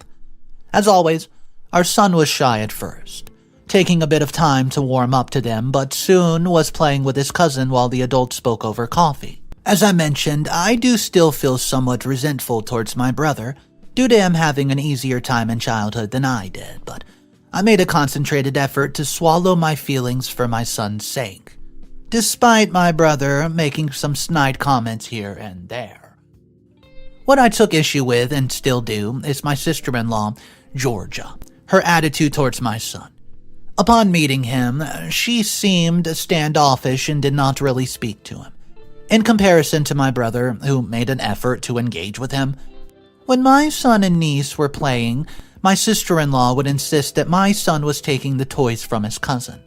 Despite us seeing that this was not the case, what took me over the edge was, while getting ready to leave, my sister-in-law started talking about her daughter's upcoming birthday, and that she had booked a special playhouse dinner for the birthday party. Well, my wife asked if there was anything that we could bring for the event and informed her of our son's dietary restrictions for the meal, just to be on the safe side. My sister-in-law looked at her in confusion, saying that she had only booked children's meals for her little girl, and our elder brother twins, saying that the event was only for her daughter's cousins. My wife and I were baffled and reminded her that our son is her daughter's cousin too, and she insisted that she meant his real cousins, not including our son. Things turned awkward as we asked her what she meant by real cousins, and she began to mumble something about being related by blood. I don't know what to think, as I've never expected anyone in my family to have any sort of issue with my son due to him being adopted, as this is not anything strange in this day and age. So, we reminded my sister-in-law that our son is family regardless of whether he's related by blood, and that the attitude is not acceptable. So, they left soon afterward looking sheepish, and my wife and I had to double-check that our son had not heard what his aunt had said about him. There have been a few instances of this since then, and my older brother has told me that she's been saying similar things to his wife too. When I brought it up to my younger brother, he shrugged her nasty behavior off, saying that we were reading into things and that of course she loves our son as part of the family, which is just clearly not true. We've limited our time spent with them in the months since, as we do not under any circumstances want this to affect our son's self-esteem, especially as he already struggles with being shy and has been taken away from his birth parents. His well-being is much more important to us than spending time with people who are going to make him feel small. The problem is that my younger brother's daughter's birthday is coming up next weekend, so the whole family will be together. My wife and I have decided to go, as our sons loved his cousins, but have agreed that if there are any comments made by my sister-in-law, we will confront her about her nasty behavior, as it's unacceptable and our son does not deserve it. I'll leave this here for now, and I'll come back and update the group of how things go at the birthday party next week. We're hoping that nothing happens, as it's been nice to spend time with my little brother again, but as I said, my son is the most important person in my life, and I'll do anything it takes to keep him safe and happy. Thanks for reading. Update number 2. Hey everyone, I know it's been a while since I've checked in. Well, before I get to the update, I just want to say thank you for all the kind messages I've received from you, offering messages of support, and I really appreciate everybody who's taken the time to check in with us. As you'll remember, we had an event coming up where we would be seeing my sister-in-law again, at my younger brother's daughter's birthday. As some of you will have expected, my sister-in-law again started acting hostile towards our son, refusing to let him play with her daughter and telling employees not to serve him birthday cake as he was not, quote, part of the family. My wife and I lost it at this point as our son was in tears. We pulled her aside and told her that if she ever spoke to or about our son like that again, she would be very sorry. Her husband, my little brother, starts to threaten me, saying that I was intimidating his wife, but hey, we just, shrugged it off. We demanded an apology from my sister-in-law to both of us and our son, but she refused, maintaining that she has only been speaking the truth, according to her, because he is adopted and not blood-related like her precious daughter. She doesn't consider him a real part of the family. I responded by saying that, by that logic, she herself is not part of the family as she's just married into it, and she starts crying loudly and dramatically. At this point, she's made a scene, so my older brother suggested that we leave, and I let everyone calm down for a few days. Our son was distraught, absolutely distraught, when we got home, and we had to spend a long time cuddling him and making sure he knew that what his aunt was saying was completely untrue. But I'm sure, as you know, a 5-year-old can't grasp the full nuance of the situation. All my wife and I could do was tell him over and over that he's our special boy. We love him more than anything in the world, and his aunt is just being mean and telling lies. But having to do that absolutely broke my and my wife's heart, and our son has already been through enough trauma in his short life, and he absolutely does not need any more. We decided that we were not going to see my younger brother and his wife from now on, for the well-being of our son. A few days after the party, we received a phone call from my little brother, who condescendingly asked us to apologize to his wife for upsetting her at her own daughter's birthday party. We flat out refused to do this, reminding him of what led to that confrontation and that she was bullying a 5-year-old boy. He was livid at this, saying that his wife had only been joking and that we should not take things so seriously, that we are family. Well, I said to him that his wife did not consider my son's family, and so I did not think of her as a part of mine. My brother began to yell, but I just hung up the phone, as I was not interested in fighting about something I'd made my mind up about.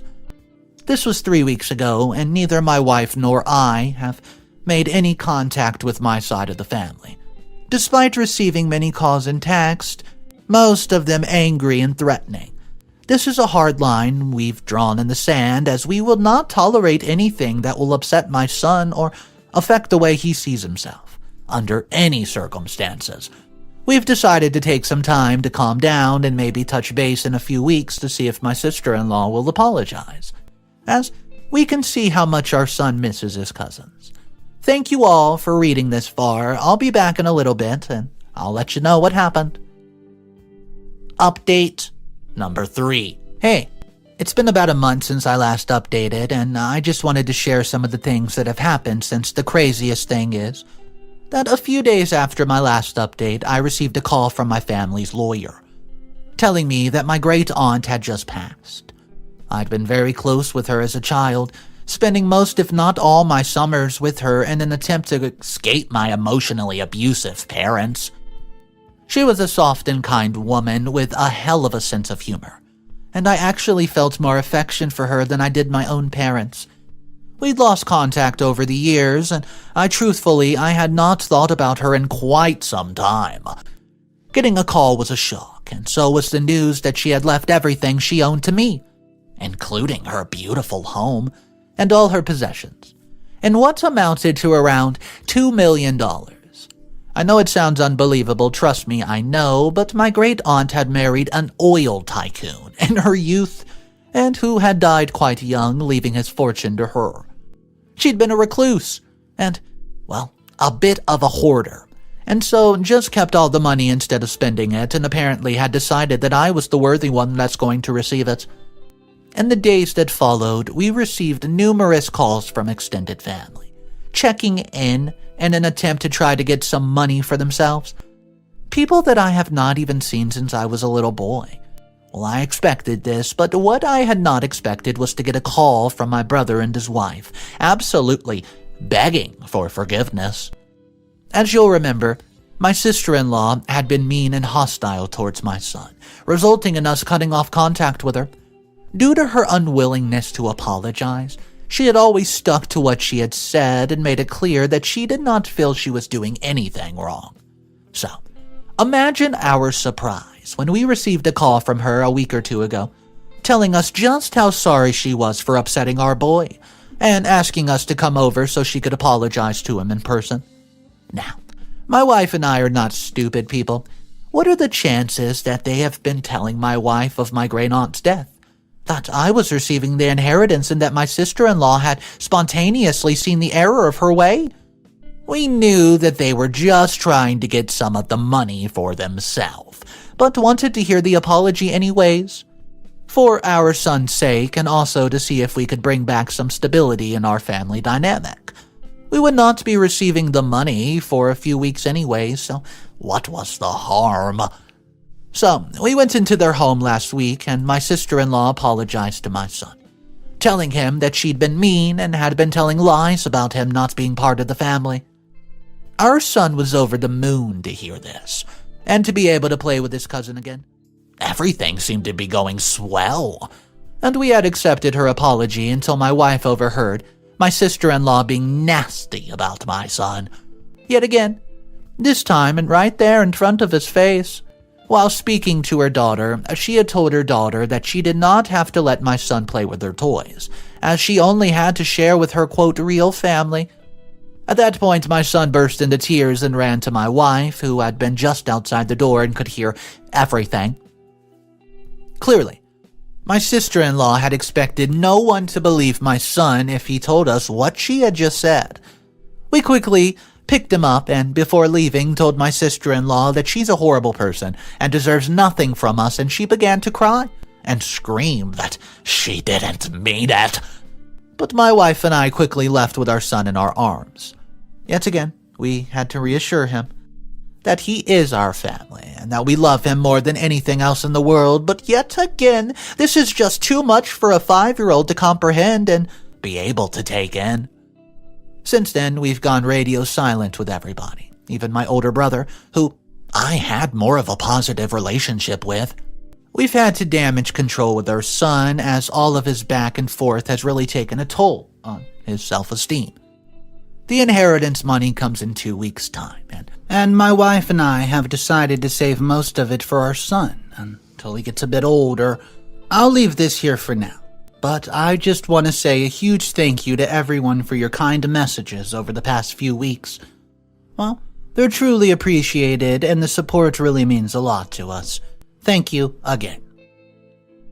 Update number 4. Hey guys, I just think this will be my last update, to be honest with you, as things seem to have calmed down recently. As per my last update, I'd been told I'd been getting a large amount of money as an inheritance from my great aunt, who had taken me in when I was a child trying to get away from my neglectful parents. My brother and sister-in-law had tried to secure some of the money for themselves by pretending to be sorry for bullying my son for being adopted, but had quickly shown their true colors yet again. The inheritance money came in about 2 months ago, and as I mentioned in the previous update, we chose to put the majority of it into a trust fund for our son. As his security has always been our #1 priority, we decided to give some money to my wife's parents, and they used it to go on luxury cruises for a few weeks, which they absolutely loved. Despite all the drama on my family's side, it makes my wife and me so happy that our son had such a good relationship with his grandparents. We gave some money to my older brother and his family, as he'd always been the more decent of my 2 brothers and had not tried to manipulate me into giving him any money. As the oldest brother, he has always done what he believed was best to look out for us, and I do appreciate him for that. My younger brother called every day for weeks after we got the inheritance, alternating between leaving kind of a sweet message and reminder of the few good times of our childhood. Well, but mostly left threatening and emotionally manipulative ones. He would scream that I'd never done anything for him, had always exaggerated about how abusive our parents had been, and that I'd been threatening his wife. She was often on the call as well, whispering about how our son would never be accepted as part of the family, and that her daughter will never see him as her cousin. After a while of listening and deleting the messages, making sure that our son never heard them, we eventually blocked them and changed our number. We even sent them an official cease and desist, which seems to have been effective, as we have not heard from them in about 3 weeks.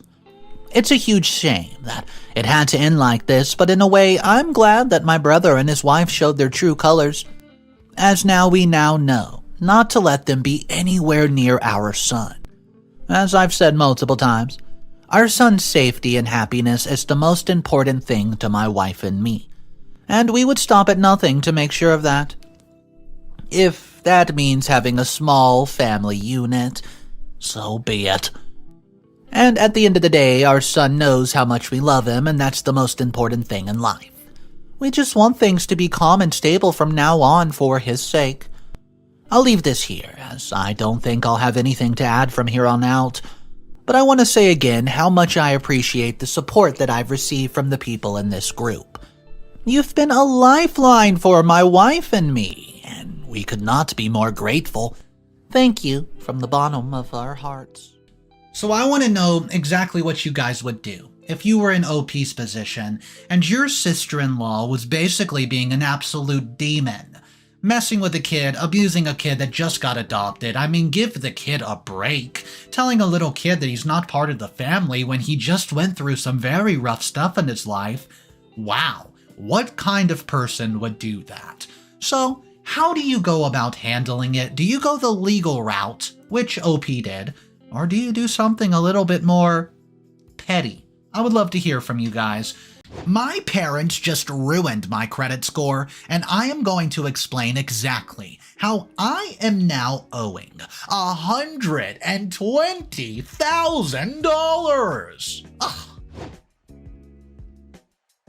I'm 22 and a fresh college graduate. My problem is that my parents are unusually biased towards my twin sister, Eva. After high school, I wanted to study law. I was looking forward to securing a scholarship, but my parents were not so confident about it. They insisted that I apply for an education loan in order to secure my position at the college before it was too late. I was yet to turn 18, so I didn't know much about loans. I trusted their judgment and went for the loan. Most of the paperwork was done by my parents since I didn't know enough. I just signed wherever they asked me to, but when the scholarship results came, I got a partial scholarship. I curiously asked my parents, since half of my college fees would be covered, what they were going to do about the remaining ones. They said I need not worry about it and they would simply deal with it. Due to the scholarship, my tuition fees got slashed in half, and I got hostel accommodation along with food and a subsidized rate. I had a quarterly stipend from my other end, so basically the loan amount just covered half of my tuition fee, because I used the stipend for my other expenses. Besides, I took up a part-time job at a cafe, which kept my expenses afloat. 4 years passed, and the topic never popped up in my family discussions. Yeah, my parents wanted my sister Eva to join law school or any other decent course, but she decided to give her shots at her modeling career and did not join a college. After college, I started working as an intern at a law firm. I got a notice from the bank that I needed to pay back my loan of $120,000. Well, I lost my mind upon seeing that large amount in the email. My tuition for the entire 8 semesters was no more than $60,000, including the interest, and here I was asked to pay the double amount. Even if I included the money that my parents invested in me when I was moving to my college dorm, the total amount would not be more than $70,000. So I called up my parents and asked them about the amount. They said the college fee was $120,000, so they had applied for the same amount in case my scholarship did not go through. I was confused. I told them I got half the scholarship, subsidized food, and accommodation, so why did they take the total amount from the bank? They tried to give some excuse, and I realized it was all BS. I understood the matter could not be solved over the call, so I visited them last weekend. They tried their best to avoid the conversation, but I pestered them that I needed the complete account of where the money had gone. After much to and from, they said that they gave the remaining amount to Eva for her education. What? I started fuming at the revelations. I vented saying they always favored her and that their pampering had doomed her life, and my mother turned defensive at this point. They said that they always cared for both of us equally. They said they did not intend to give away my loan money to her, but since I got a partial scholarship, they decided to give half of it to her. I fought back, asking why did they not take a separate loan out for her. They said that her high school grades were not that great to get her a loan. Besides, they didn't have any other assets beside their house, which they had already mortgaged for my loan. I stormed out of the conversation after saying that I would not pay anything more than $70,000, and that Eva or they should be responsible for paying the remaining balance. The next morning, I was just chilling by myself in my room when my father knocked on my door. He said that he wanted to have an adult conversation with me. No, not the conversation you're anticipating, it was again about the loan. He said that as a father, it was his responsibility to secure the future of both of his children, hence what he had to do. I asked him on what basis they gave Eva such a huge amount of money. She didn't even join a college, and he said he tried his best for Eva to join, but she did not. Instead, she wanted to start her modeling career, and I just sarcastically asked him if she was able to get any breakthrough in those 4 years, and he said no. But he could not stop her from trying, at least. I felt bad for my mean remarks, but what could I do? I told him $120,000 was too big of an amount for me. He said that I was earning a decent stipend from my job, and after a few months I would be earning good money from my full-time job, so it would not be difficult for me to repay the loan. I protested, but he cut me off, saying that I was still 22 and had 5 years to pay the loan, and besides, I was earning, but Eva was not. Her career is still in the dark, so how could they ask her to pay the money? He gave me a further lecture that a man is a selfless being, and I need to learn this so that I can be a good husband and a good father in the future. I was not buying this, but tolerated it with rolling eyes.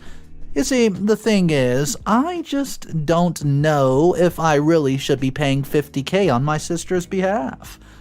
Is it really my responsibility, or is it just rubbing on my face just because I'm earning and she's not? I'm really confused. I spoke to a few of my friends, and they are of the opinion that I should pay, while my girlfriend, also my classmate from college, think I should not, pay the full amount. My sister should at least contribute something. Hence, I'm here to get the neutral opinion of strangers. I think I've added all the relevant information, but in case I missed any, please comment and I will add it. Update number 1. Hey guys, I got a lot of comments that one cannot give away the education loan amount to others. It can be done only in the case of a personal loan. Yeah, you guys are right. An education loan is directly dispersed to the college account, but a part of the money is also sent to the account holder for other expenses such as food, accommodation, books, etc. As I mentioned in my first post, these facilities were provided by my university at a subsidized rate, and the remaining expenditure was covered by my part-time job. So my parents acted smart and withdrew the remaining $50,000 from my personal account and transferred it to my sister. Yes, they had access to my account. I was 18 then and had no clue how these banking systems work. I don't know if I was just stupid or naive to not understand these things, but this was what it was. With the information I'm sharing now, I discovered some of the policies by researching online and some by inquiring with my parents. You would be shocked to know how they executed their plan to withdraw the money. It was clear that they withdrew the money and funded to me for other expenses, but they had to share the bill for the expenses. But the shocking part is that the bill never shot to $50,000. How were they able to do so? They created a fake bill. That's right.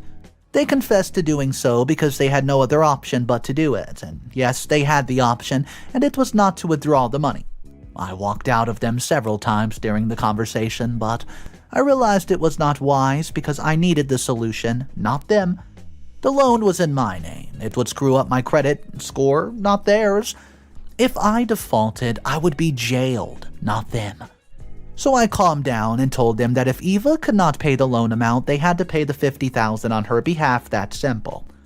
My mother turned dramatic and said that I was their only son, and that it was my responsibility to take care of them and my sister. She gave me examples of other cousins who built houses and bought cars for their parents, but I was doing nothing for them. My parents were so protective of Eva that they kept her out of these discussions completely. They insisted I don't discuss this with her because she would be stressed. Really? They said that she was already pretty disturbed because of her dry career, and in this situation she would not be able to handle the stress at all. I fought back, showing them her, social media page where she doesn't look stressed at all and is busy posting happy birthday party pictures with friends every other day. They said that she has to put up a happy, brave face on social media because she's going to be a public figure. So delusional. I decided to have a direct conversation with Eva regarding the money. Enough of saying this is not so, little princess. So that night, I stood up late because she used to arrive home only after midnight. My parents were asleep by the time she arrived, so I grabbed the opportunity. When I heard her car in the driveway, I deliberately sat with an ice cream bowl. I offered her a scoop, and when she entered, I started with a small talk about life, cousins, neighbors, which interested her.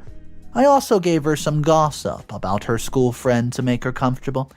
I know she's my sister, and I need not be formal with her.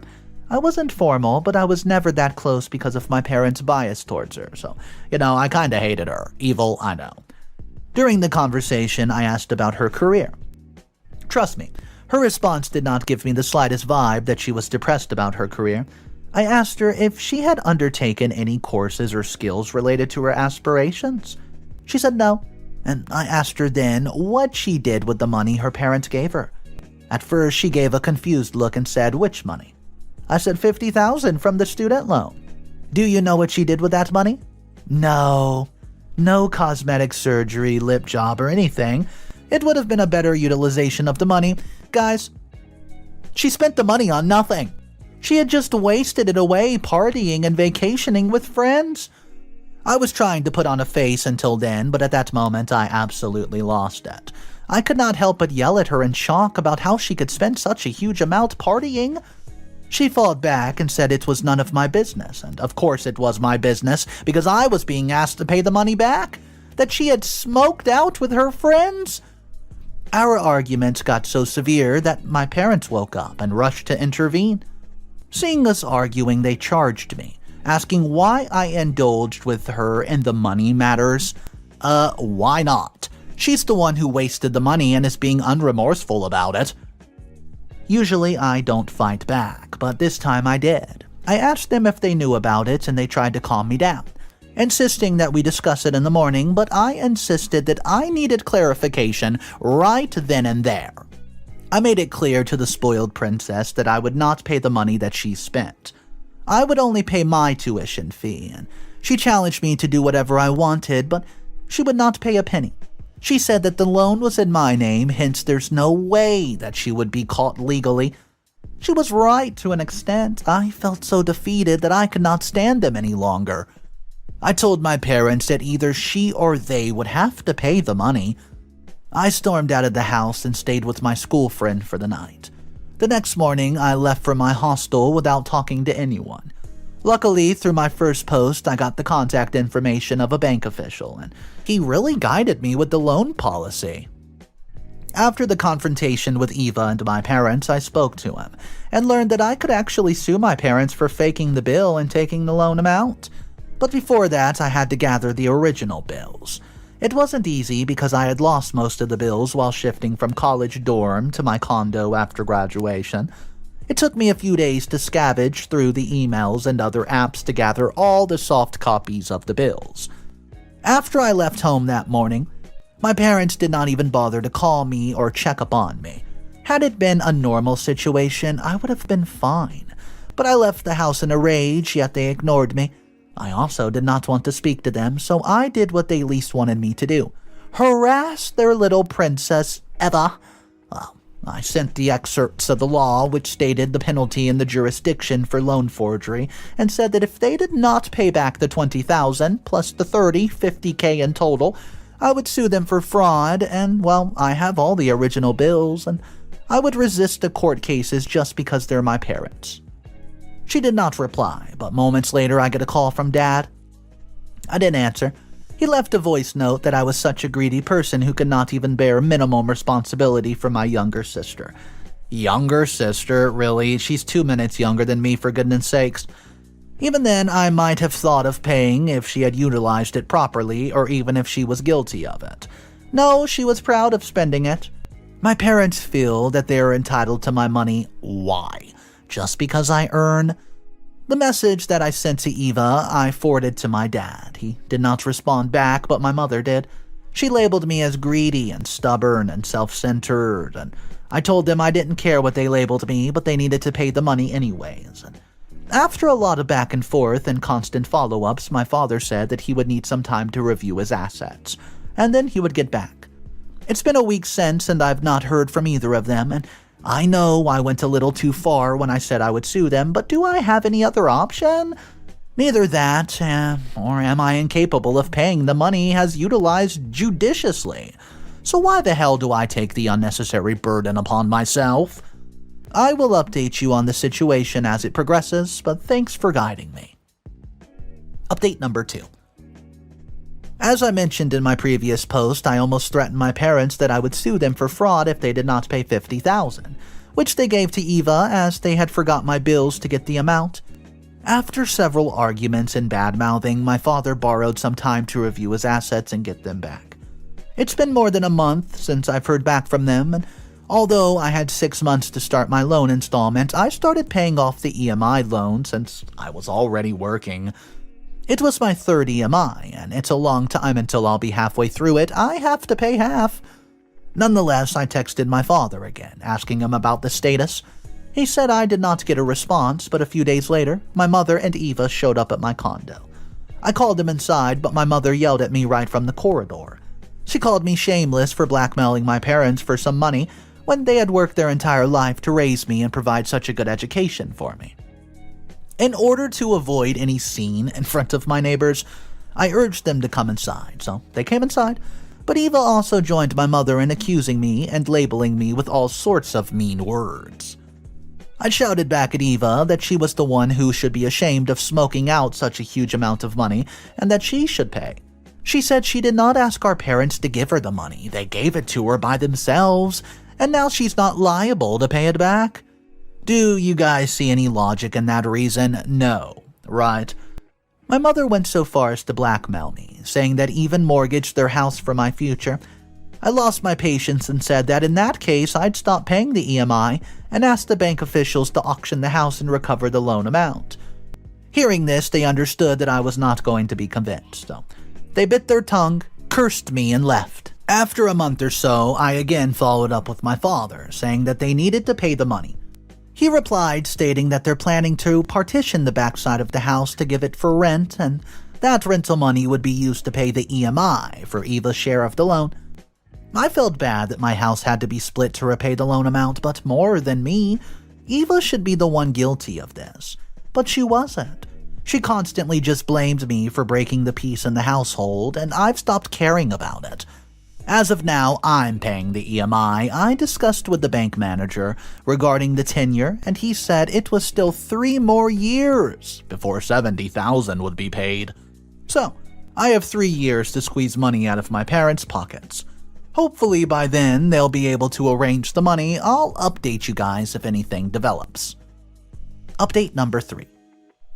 Hey guys. I know I've been asked where I went. It's been 3 years since I posted my story here. A lot's changed during this period. I'm now a corporate lawyer in Canada. I'm engaged to my college sweetheart, and I think I mentioned her in my previous post.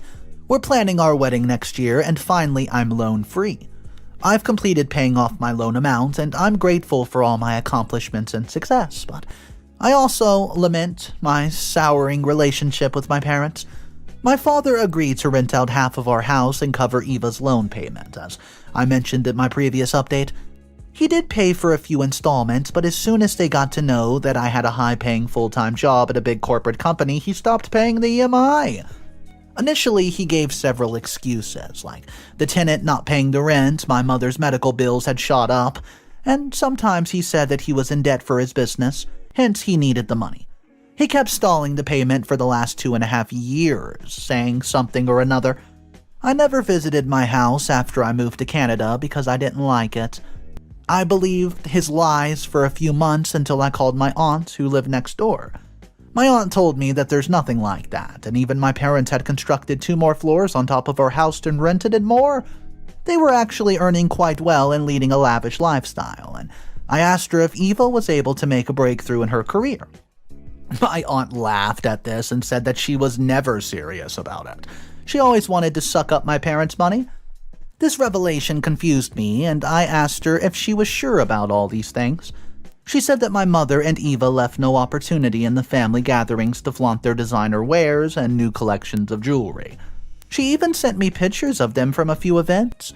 I was disheartened that my parents were just using me for money.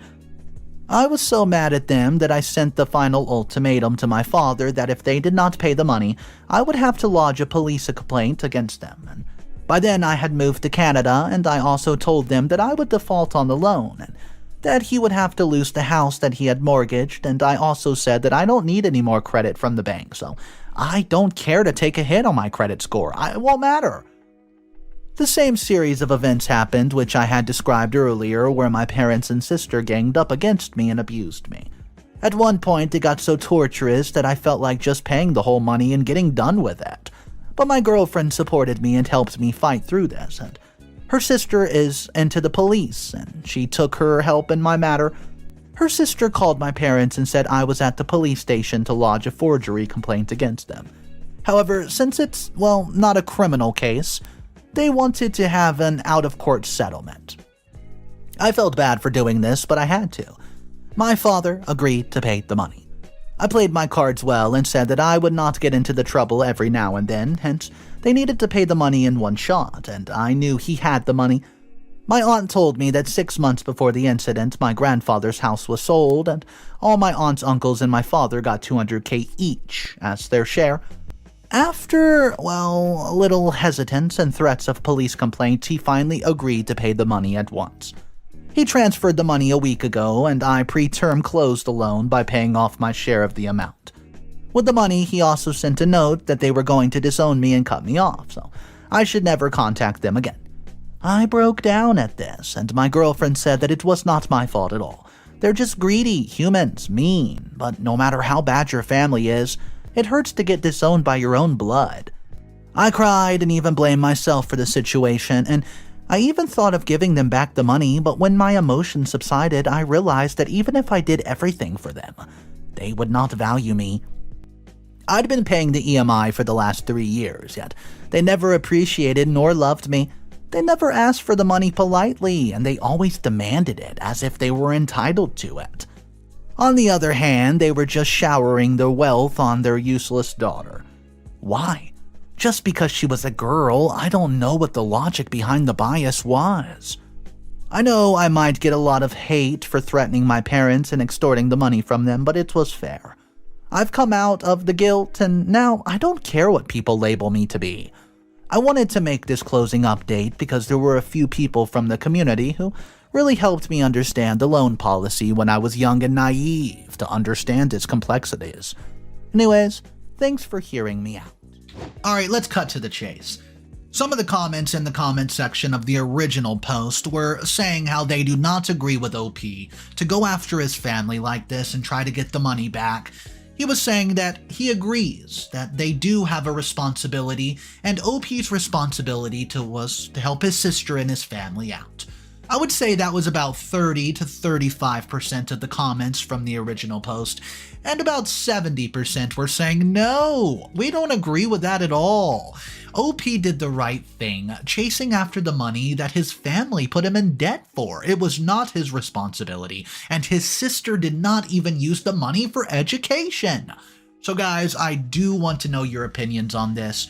Drop your thoughts downstairs in our comment section, and let's discuss it below. This story had a lot of ups and downs, so I do want to hear your thoughts. Once again, my name's Mr. Reddito. If you want to support the channel, there's 3 ways to do it. Subscribe to the channel, hit that bell notification icon, leave a comment down below, and smash that like button. My mother dropped me off on my aunt's doorstep and knocked and ran away. I was raised by my aunt, and the reason my mom wanted to get rid of me, it's because I was a boy, not a girl. And it basically devastated her entire life because of that one fact. So here I am today, and I'm coming here for revenge. I'm 21 and male, and was always hated by my mother. She could never juggle the responsibility of raising 3 children, honestly. Not only that, but she resented me for not being a girl. She even told me when I was 3 years old that if she had known I was a boy, she would have gotten rid of me instead of keeping me. Being that young, I did not know what that even meant, but when I turned 13, one of my only friends named Tyler, he explained it to me when I told him what my mom had said to me all those years ago, and that I simply did not understand what it meant. I was embarrassed. I just turned and walked away from him. But I could not leave fast enough before my cheeks burned bright red like rubies. But ever since I could remember, my mom would dress me in girl clothing. When I was born and she found out that I was a boy, she was screaming "no" so loud to the doctors, literally begging them to tell her there's been some sort of mistake. My dad wanted to keep the gender a secret until the baby was born so they could be surprised. A boy did that backfire.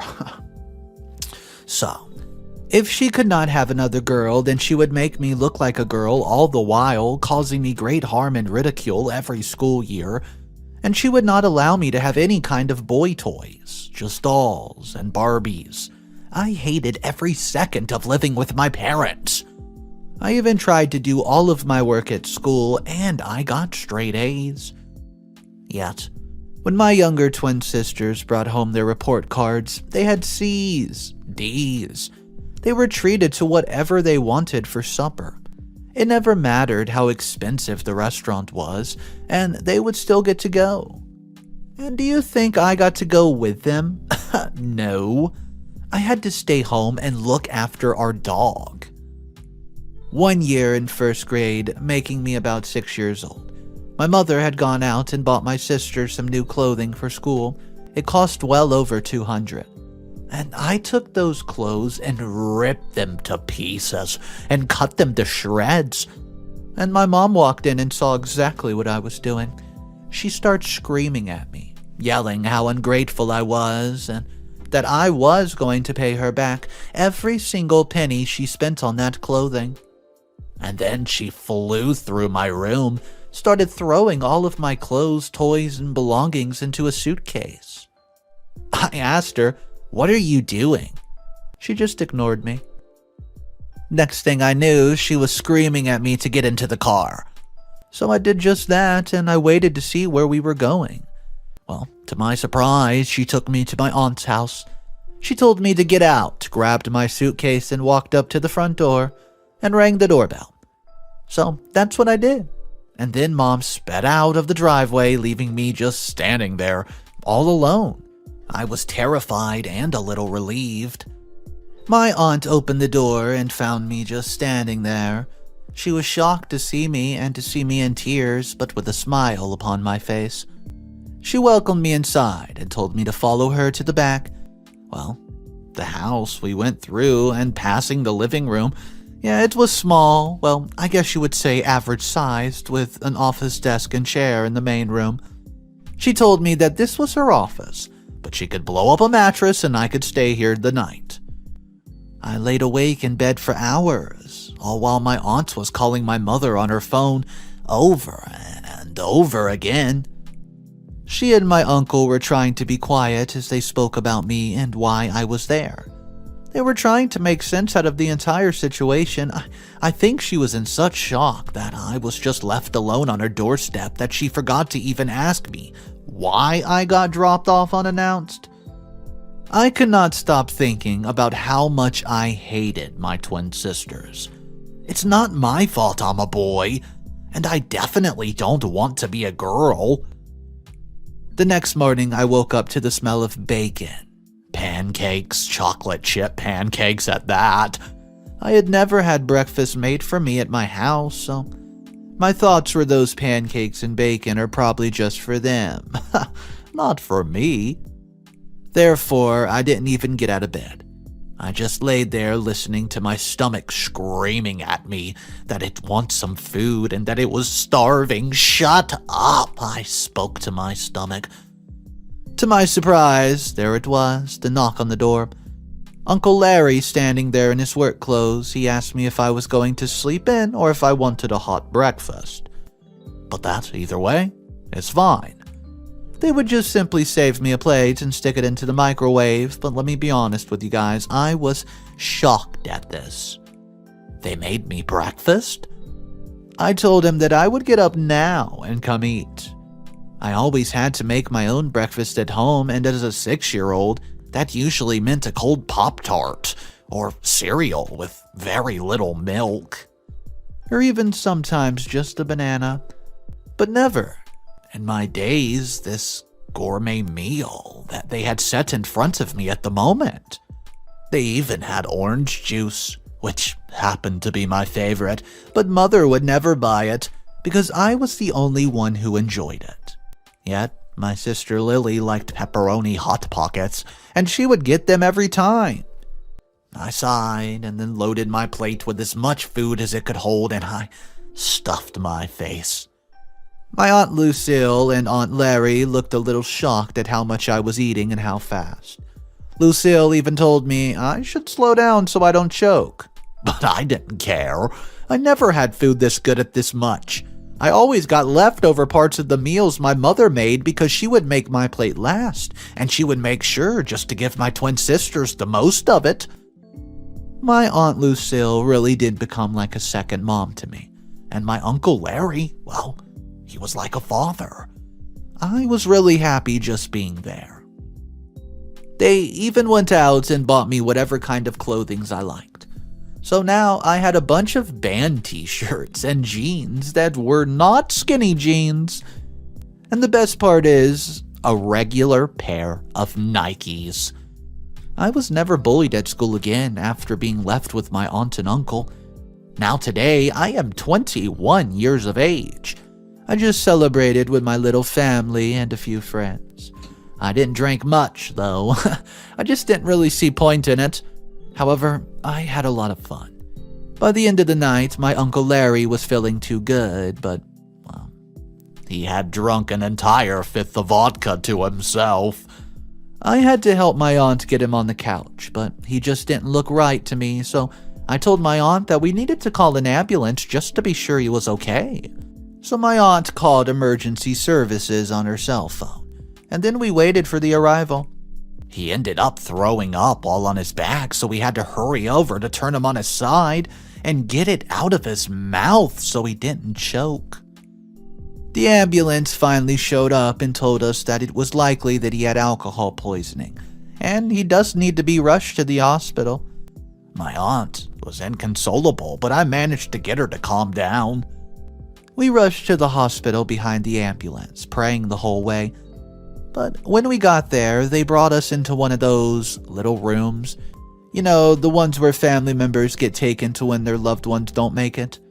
Well, within those 4 small white walls, we were informed that my Uncle Larry passed away in the ambulance on the way to the hospital. Well, I held my Aunt Lucille and my only real mother in my life while she just wept bitterly for about an hour or 2. The doctor came in and asked if we wanted to see the body. My aunt told him yes, but only if I would go with her. So I told her I would, and we walked hand in hand to the morgue, part of the hospital. They led us through these huge metal doors into this very distinctly cold room. And there was one of those beds that they left the deceased on, and it was directly right there in front of us. You could clearly see a form underneath the clean white wrinkle-free sheet that lays over the body of my newly deceased uncle. Well, father. He truly was a father figure to me. Whenever I wanted something special like a kite or a bow to shoot some arrows, instead of just going out and buying it for me, he would take me there just to get it and teach me how to use it. That's how we ended up getting really close. My legs were shaking and I could barely breathe the closer we got to that bed. And then we were right in front of it and the doctor asked if we were sure we wanted to see him. And my aunt and I both shook our heads yes. He slowly lifted back the top part of the sheets, showing my only Uncle Larry's head. He looked purple, pale. My aunt touched his cheek and told him how much she loved him, and that she didn't know how she was going to be able to live without him for a day. Once she was done talking, it was my turn to say my goodbyes. I had a lump forming in my throat, tears threatening to spill over my eyelids at any second. So I quickly looked up the very bright lights to keep myself from crying. This is a trick I've learned from my school guidance counselor back when I was being bullied relentlessly, so I looked back down at my uncle and told him that I loved him, and that to me he was my real father no matter what anybody says. How I'll never forget all the fun projects we accomplished together over the past 15 years.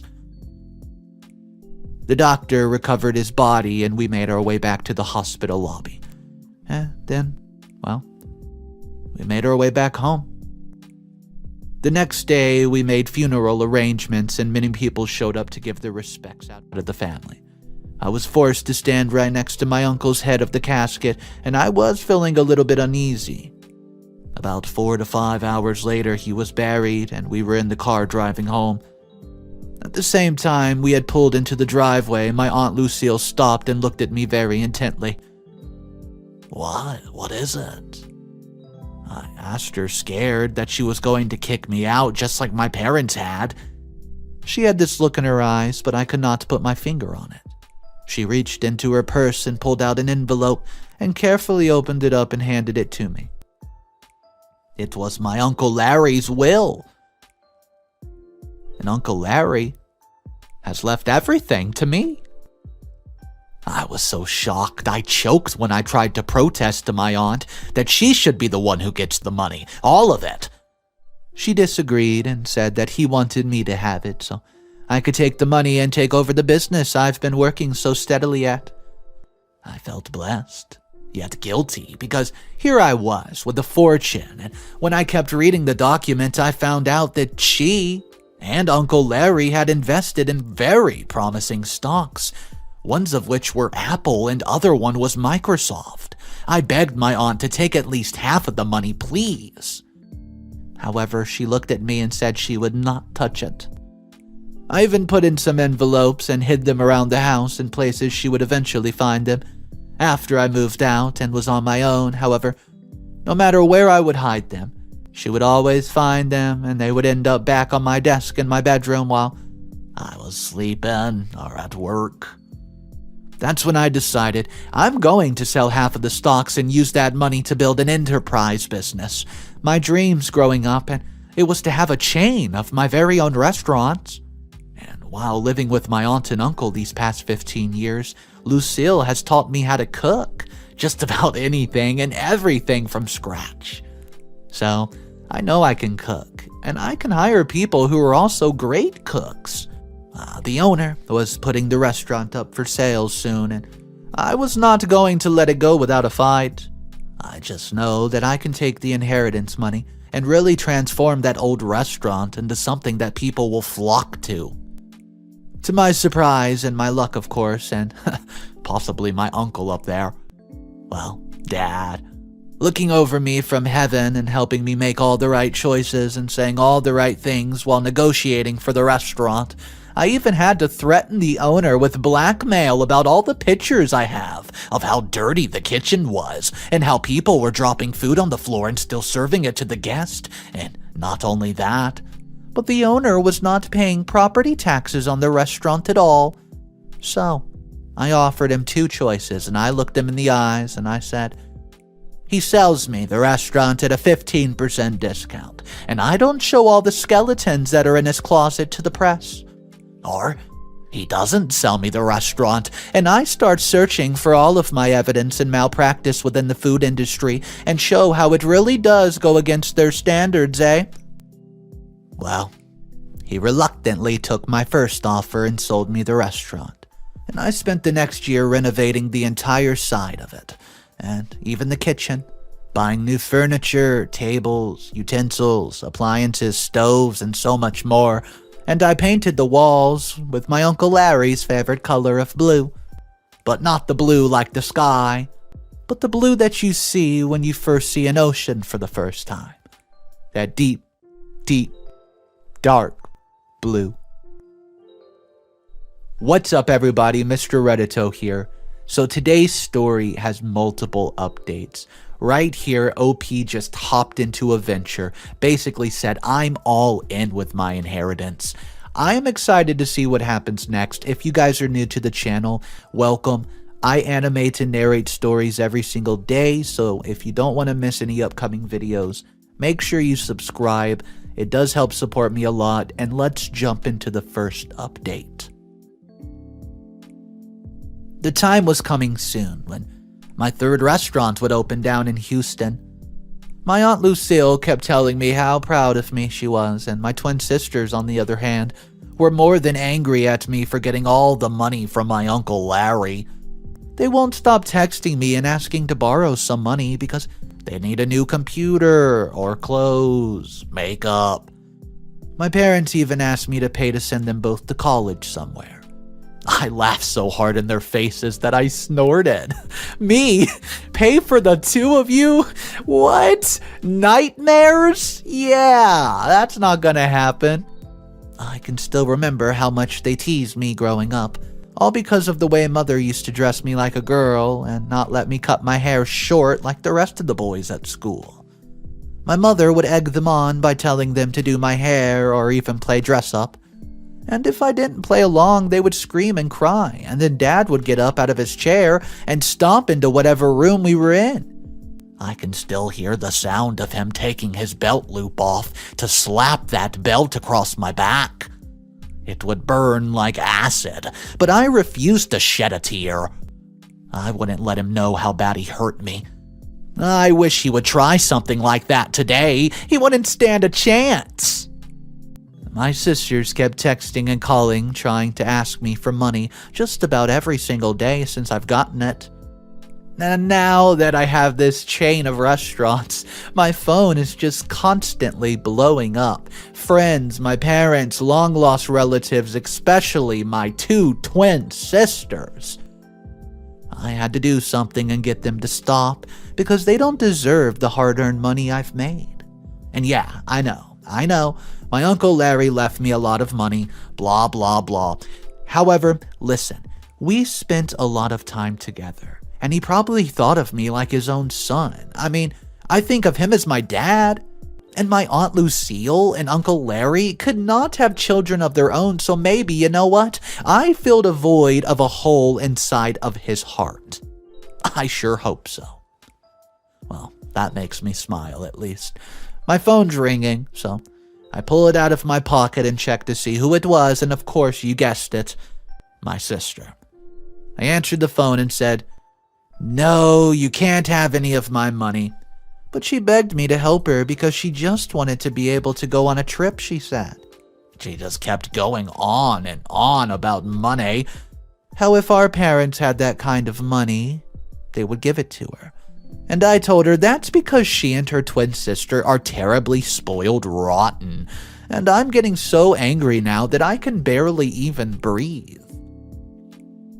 That's when I thought of something purely evil and hilarious. I told her, you know what? How about this? I will sign a contract that says I will give either Lily or you $1 million. She just screams yes into the phone, and I said, no. Wait. There's more. The catch.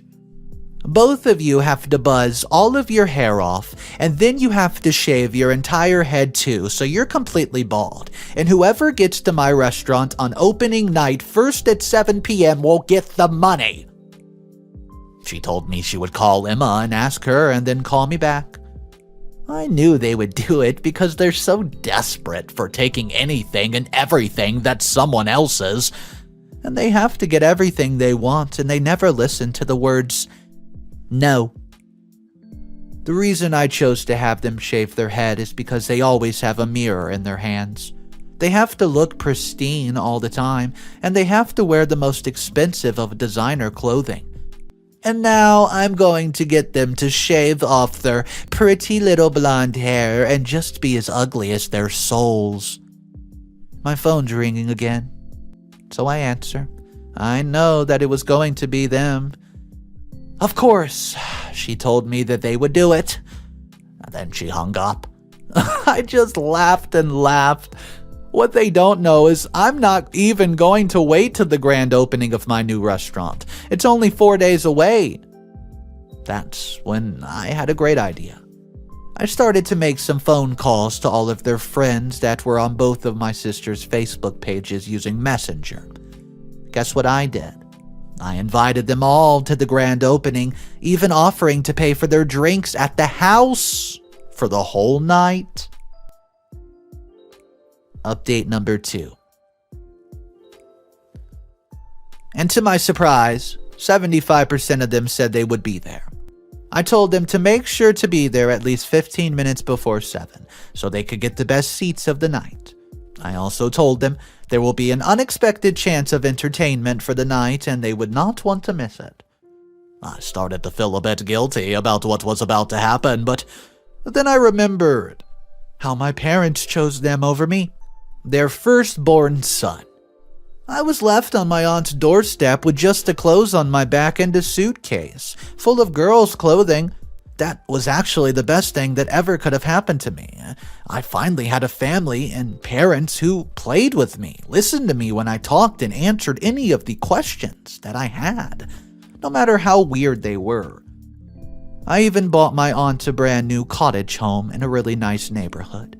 She was so happy when I gave her the keys and pointed out the house and told her it was hers. I would do it all over again every time just to see the smile on her face and the look in her eyes of pure joy. Today is the day of the grand opening. I made sure to call my sisters and tell them they had to be the first ones there to make it to the stage where the piano is placed, which, by the way, is directly in front of the entire room. Everyone inside the restaurant would have a perfect view of their shiny, bald heads. They kept texting me and telling me how thankful they were, and that they were glad I had finally seen it their way. After that, I no longer felt an ounce of guilt in my body for the humiliation they were about to experience. They used to humiliate me when I was 6, and they were 5 years old, putting makeup on me, and they would bully me at school along with other kids. Now it was my turn to return the favor.